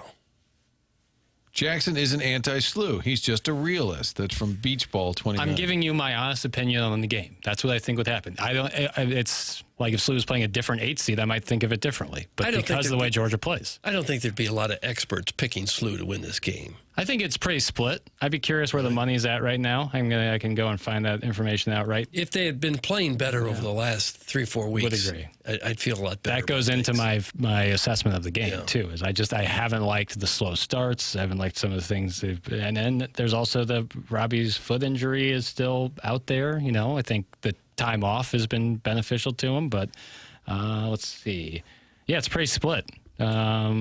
Money is more in the favor of SLU, whereas the percentage of the volume of bets is more in favor of Georgia. So it's pretty split, though. I mean, a 2-point spread is not, the bookmakers are not definitively one way or another. Jackson, if you're a realist, you'd realize that both Mizzou and SLU are losing in the first round. That's from Little Jackie's Rolling Papers. I don't think I'm being honest about it, and it's impossible for me not to be biased when it comes to Mizzou basketball, but I do think they have a very good chance of winning on Friday night. Jackson is right. Listen to the resident ballsmith. That's from the now, I like the term ballsmith. The Forest Park Tree Mulch Monster. I like the term ballsmith. And however, not everybody agrees. Jackson's such a homer. We get it. You enjoy basking in your own farts. Oh. That's from Table Rock Lake Monster. Whatever. Whatever Kurt is one of the texts. It just says, whatever, Kurt.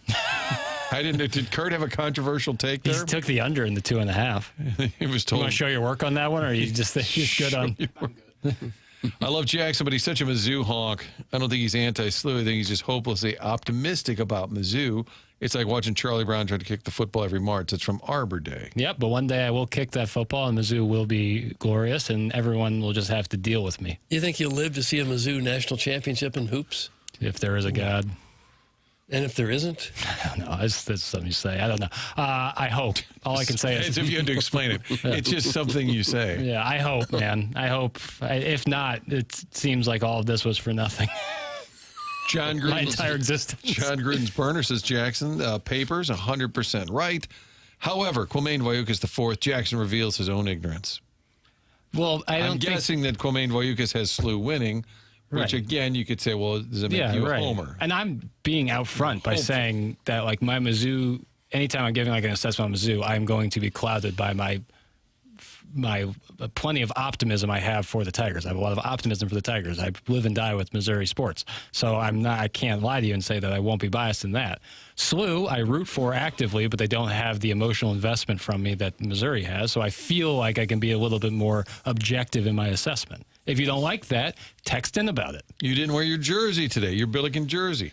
I was going to wear that SLU hat that Chris May gives, the baby blue one. It's kind of boxy on me. It just doesn't sit well. Hats are a fickle thing. It's got to be just right. And different head shapes Beautiful require hat. different things.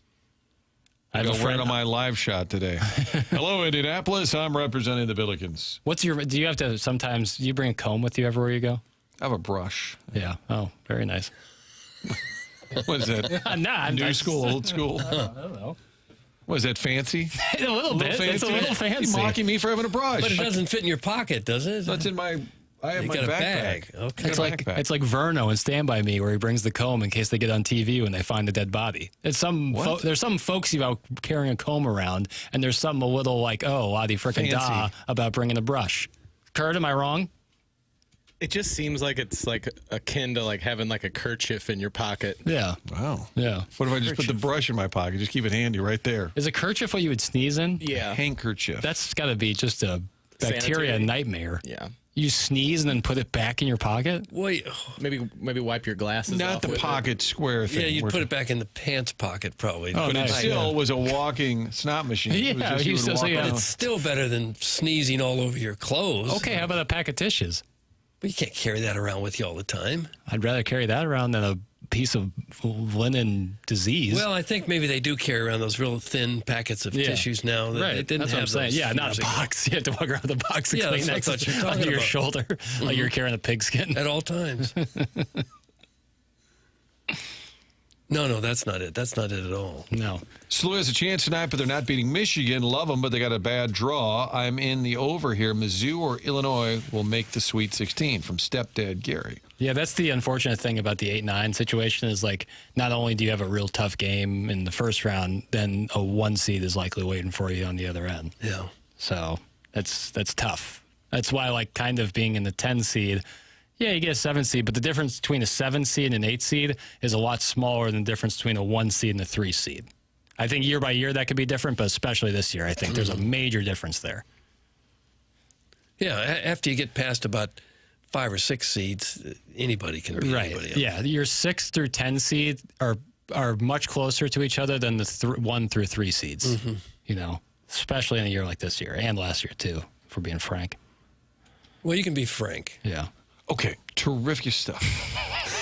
You try and do the grown man sneezes into tissues, see how much they last. What, you're going to blow through it? Put a hole through it? I guess they're What, are you a saying- dragon? He's built different. Yeah, hey, can clearly. I change my predictionary thing? Yeah. I'm going over. Nice.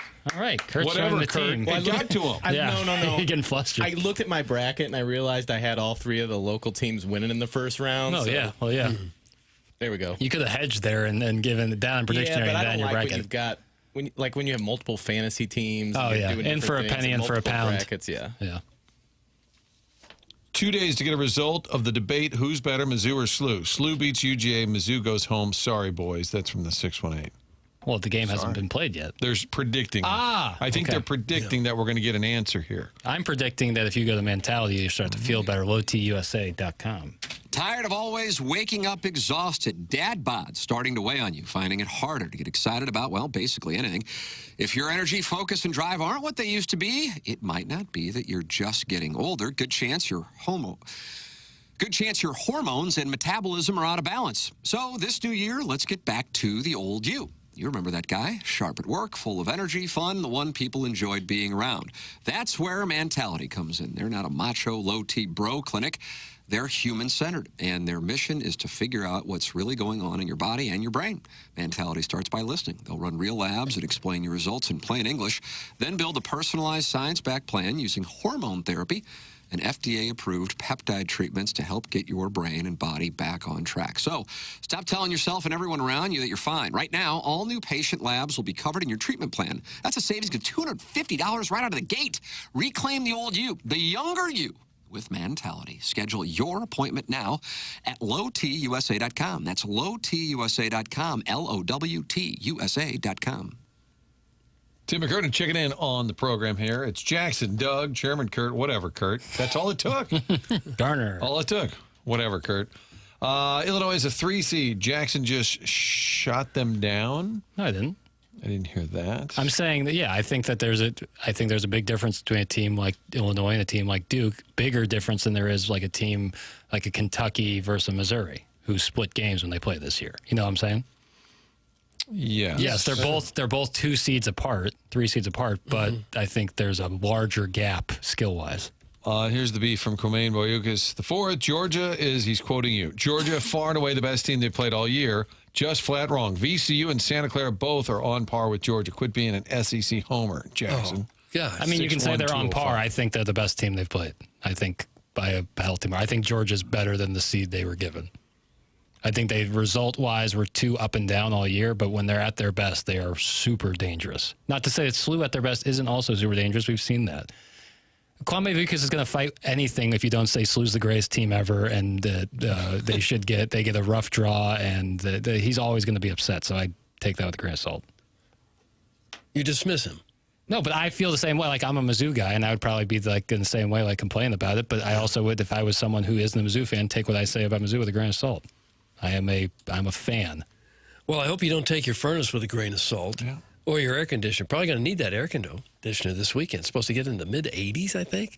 So those are going to flip on. If it's not working right, you know who to call. That'd be Design Air, the people that have been keeping St. Louis homes comfortable since 1904. More than a century of keeping homes comfortable and customers happy. Not just another HVAC company. They also happen to be the longest-running sponsor on TMA, and that loyalty says a lot. At the helm, Seth Goldcamp, a name you can trust, leading a team that truly values integrity. At Design Air, they believe in honest work.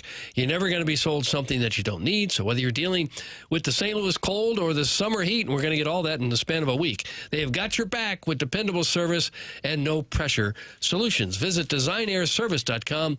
Schedule your service today. Design Air, comfort you can count on since 1904. And of course, home of the handsome repairmen. Ask for the dashing Steve or possibly the bold and daring Adam. Design Air brings the heat.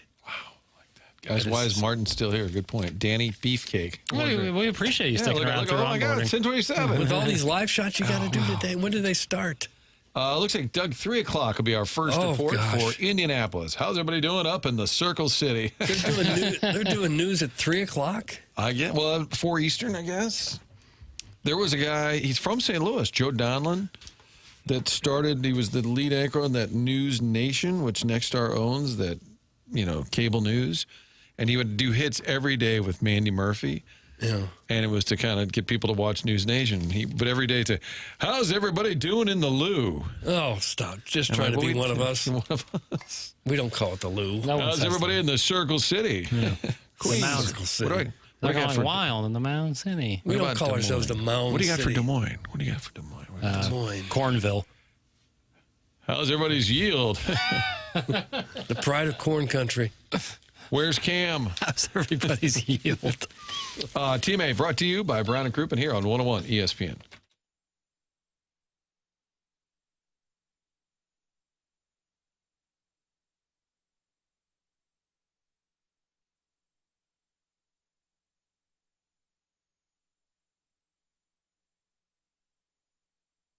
Roof Restore is a locally owned business with decades of experience in the roofing business. Roof Restore treats and maintains existing asphalt shingled roofs, adding up to 15 years to the life of your existing roof at a tiny fraction of the cost of replacement. The best part, it's up to 90% less than the cost of a roof replacement and guaranteed to extend the life of your roof by up to 15 years. The catch? Not all roofs will qualify. Only asphalt shingled roofs between 5 and 20 years old with a lot of rock granule remaining will qualify. But what if you do? What if you didn't have to get a brand new roof? Visit notanewroof.com to see if you qualify and to see if you can qualify by checking out all that they offer, including the incredible before and after photos. Financially, it's the right move. You maintain your car, you maintain your furnace. Why not maintaining your roof? Visit notanewroof.com or call 314-279-ROOF to see if your roof is a candidate and save your roof and save your money.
Don't know the origin of this song, but One Shining Moment. We always kind of workshop the truth. We're always somewhat near the facts, but not quite. And then sometimes we're just way off. Get called idiots. One Shining Moment, written by David Barrett, was singing in Ann Arbor, Michigan. Doug, he was watching, I guess it would have been NBA. Larry Bird was on TV, so he started writing notes on a napkin. The next day, he wrote the song out fully, but he gave his song and his idea for One Shining Moment to his high school friend, Armin Katayan. Oh, wow, really? Who was working for CBS Sports at the time. Really? And then Armin Katayan gave it to a CBS Sports creative director. So that's how it started. Multiple versions over the years. It was sung by Barrett himself from 87 to 93. Teddy Pendergrass did it 94. Doug, you remember the years 94 to 99. Luther Vandross, 2003, 2009, 2011, 2019, 2021, the current. Yeah. Great song. Great song. You never hear it anywhere other than here, though, right? I mean, they never play it on the radio somewhere. Is anybody just driving down the road? Hey, Courtney, why don't you play One Shining Moment right after Katrina and the Waves? But you could. It's a great song. Yeah. Just makes you feel better about that. Yeah, it does. It does. And that was just such a good job putting the video to it. Maybe you could play that on some of these live shots you have to do. I don't have much for you, but boy, how about that Dave Barrett? What was he on to, huh? What do you think? Let's take a listen. Everybody in the Circle City. We have people texting in that the Des Moines CBS and Des Moines NBC affiliates have crews on site. I don't know how people know this. Yeah. Question for you, Martin. But then there are other affiliates that need to be tended to. Yeah. So when you're watching the first four in Dayton, on the baseline, in the corner of the baseline, they have the Dayton Flyers logo because they're hosting. Do you know if they have something like that in St. like what it is in St. Louis? I have not MVC? seen it. Well, I would think MVC. It just says MVC. Missouri Valley is the host. Okay. That's a great question. Thank you. No, it was. I will probably, I'll probably send you a picture once I arrive down there. But then in Buffalo, is it the Bison? Sabres? Will they have a Sabres logo on there? Oh, University of Buffalo? Yeah. There's a little Colton Parayko figurehead, and it's got a big line through it. I'm curious on that. Well, we'll let you know. We'll find out soon enough. Yeah, we'll see it on. That's for darn sure. sure. See it live and in color. Yeah. I was trying to find somebody who's very upset with us, this show. Ooh. And sometimes it's just for fun. But, and also there was another point about One Shining Moment. CBS was going to use it for the Super Bowl initially. That was one of their ideas. Somebody had texted that out. But somebody was upset about our fish talk. Because we didn't like the idea We of kind of fishing. joked at cutting into it. Let's see. Where is this? I just want to be fair to this gentleman. There's so many texts. You just can't keep track. Because we were joking that they cut into the bass fishing tournament on Fox on Sunday, and nobody was too upset. And this gentleman is obviously An angler? An angler, yeah. I was going fishing. See? What you were fishing for was something else. I'm not going to let that drop finish. It's bad out of context. I'll play it one more time. Okay. Can't believe you're not reading my Bassmasters text. Everyone fishing the Bassmaster Classic would have more talent in their left pinky toe than any of you schmucks have in your entire body. Huh. It's about time you guys cover a real sport. And then he does the emoji for a little fish and a fishing rod. I will not tolerate bass fishing slander. Here's what I'll tolerate here, there, pal. Buster. What do you want, Bucko? You want some? Oh, you punching? Yeah. That was once reserved only for Harrison's brother, Master. Boy, he was trying to earn it when Cam was in. He was going right at Jansen's head. What is the specific talents that you would need to be a good bass fisherman? Patience. Well, I think Isn't it knowing where to go on the lake? Pond smarts. But I call it pond smarts. You'd have to know a lot about lures. Yeah. Yeah. But just reeling it in, well, it takes arm strength, forearm and bicep strength, I if imagine. the fish is huge. Right. Well, if we're talking about where we fishing. Bass, it's not like there's a 100-pound bass. Patience. I think there's a certain savvy, right? Yeah, right. Water savvy. Balance. Pond savvy. But you're not... Are you really pulling big bass out of ponds? Well, this Probably guy, not. he Big was legs. not happy. There are things I want to say that you can't say on the radio right now. Because he's so upset with us. The next one said cowards. God, being called a coward, not unironically, is so funny. From the 314, It's by the just way. really funny. Look up Kevin Van Dam. Is that one of the Van Dam brothers? Yeah, this is John Claude. More tournament wins than Michael Jordan has championships. You guys don't know ball. That's such a weird thing. We don't know fish. Jack Nicholson has like 5 times the amount. Nicholas has like 3 times the amount of NBA or So apples majors to oranges, that ball to fish. Michael Jordan has, probably more than Wayne Gretzky. But does that mean he's the greatest athlete of all time? What are we talking about? Who is this guy? Can't believe you're not reading my Bassmaster text. This guy A text I've never read before. Yeah, with we've those never had words uttered. a fisherman text From in. the 314, Jackson, so we may have to label him. I always like the Fishing stories. guy. I like the stories of the fishing tournaments where the guy who turned out to be the winner, the fish was frozen. He bought it at a grocery store or something. Looks around. Tried to thaw it out. Throws it in the water. And the inside's frozen. Yeah. Or he's got his cousin down low, like hooking it on the line. Yeah. He's got a snorkel. But when it comes out and it's not flopping around, wouldn't that be the tell? It was as stiff as a board when it comes out.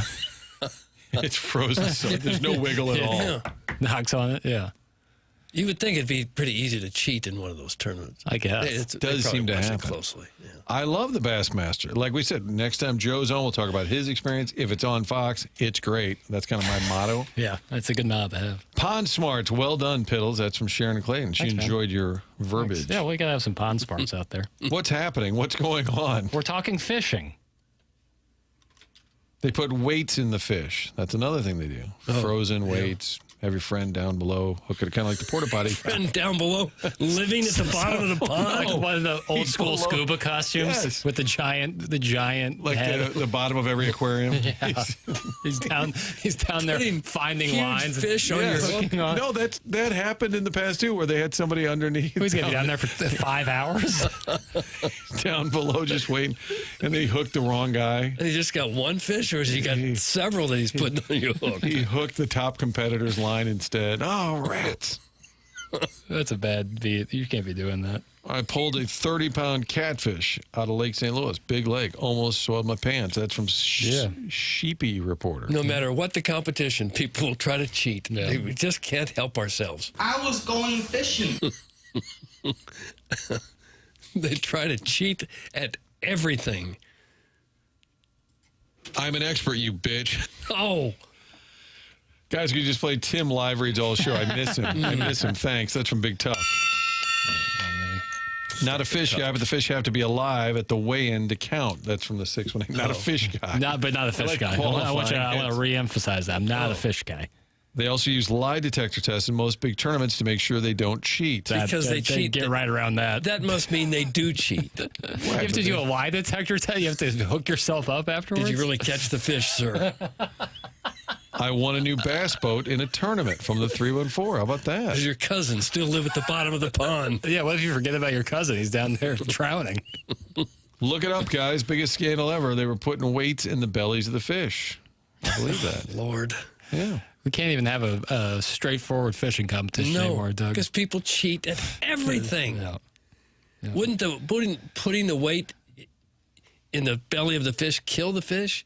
If it was lead, yeah, for sure. So then he wouldn't be alive when you went to get it weighed and measured. Well, put the fish talk on hold. Time for a break here. TMA going until 11 o'clock. That's when BK Ferrario will take over from Helen Fitzgerald. First day NCAA tournament. Ohio State's going to be tipping it off here in mere moments, really, if you think about it. Yeah. Think about it. Ohio State, TCU, first game of the tournament coming up at 11:15. And broadcasting from 11 to 7 all day at Helen Fitzgerald's.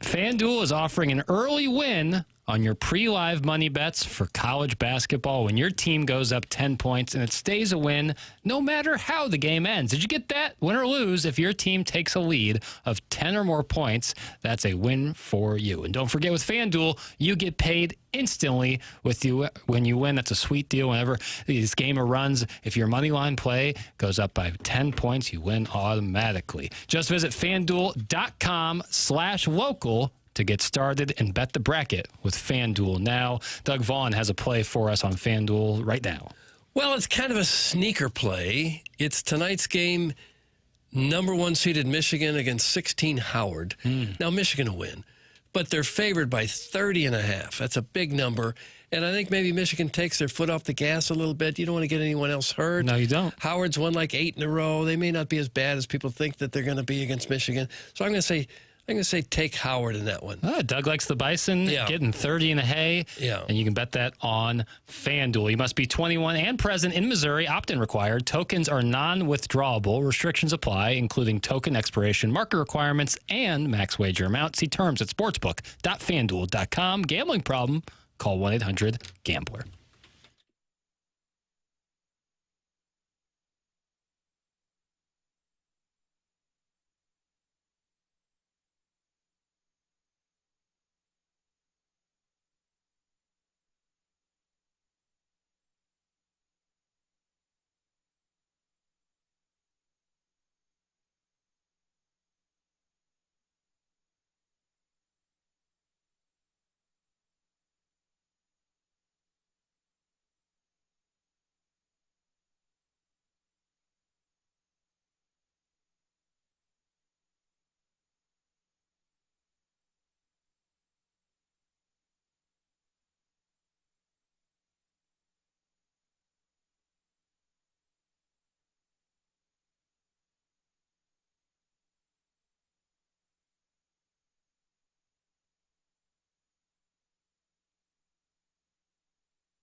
Big fan of Szilard. All right, here's the deal. The Billikens, modern history, they've won 5 NCAA tournament games. That was Charlie Spoonhour. 1995, Doug, we think, might have been there. They beat Minnesota in overtime. Mm-hmm. And Yeah, I remember that. And then they lost to Wake Forest with Larry Hughes.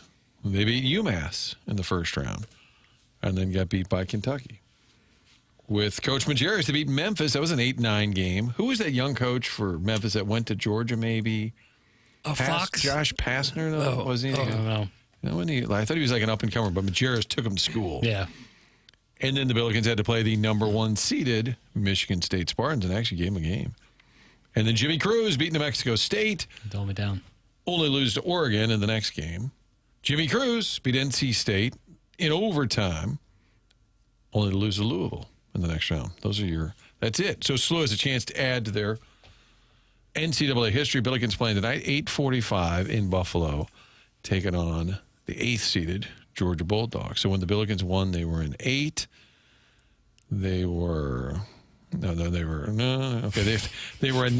This is Francesa. They were a 9 seed. They were a 10 seed. They were a 9 seed, a 4 seed, and a 5 seed. There we go. In their winning years. You know, as a 6 seed this year and playing tomorrow is Tennessee. A big Tennessee fan is Dr. Brand Pryor of 100 West Dental. 100 West Dental, Dr. Brandon Pryor's company. It's located on Manchester in Baldwin. Online at 100westdental.com. When you look in the mirror and smile, what do you see? Jagged teeth, grinding teeth from stress, coffee habit caught up to you. It's not just about vanity or looks. It's about looking and feeling your best with a healthy smile. And Dr. Pryor at 100 West Dental's my guy. They do more than the typical dentist. They don't just clean teeth. 100 West Dental rebuilds smiles and confidence. So if you have worn teeth, chipped edges, gaps, Dr. Pryor handles the heavy lifting, veneers, bonding, full mouth rehab. So right now, they're offering complimentary consultations. If you are tired of the jagged look, go to 100westdental.com and book an in-person consult online or submit a virtual consultation request right from your phone. It's 100westdental.com. Stop smiling with your mouth closed and in photos and go see Dr. Pryor. All right, we're way behind on the clock. It's Doug's fault. We'll come back. Email today. We'll have your winner on TMA.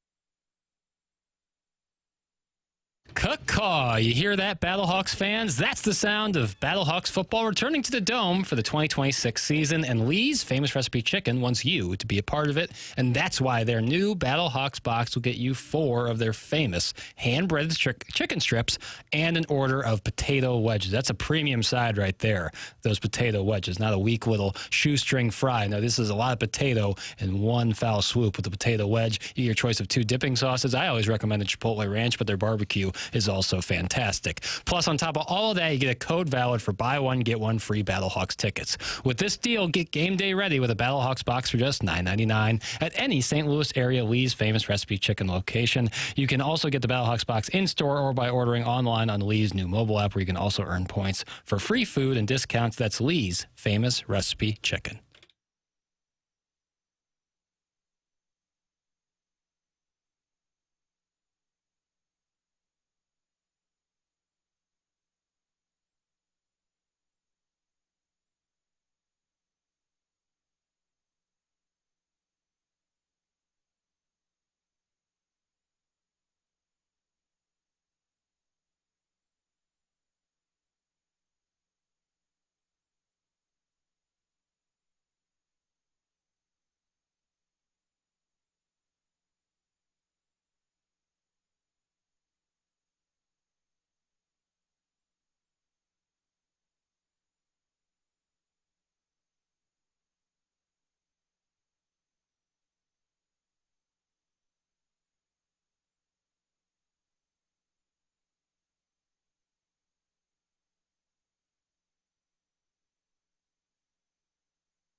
This is Jackson with a SportsCenter update brought to you by Universal Windows Direct. First round coverage of the NCAA tournament begins at 6 p.m. right here on 101 ESPN. That was another SportsCenter update brought to you by Universal Windows Direct.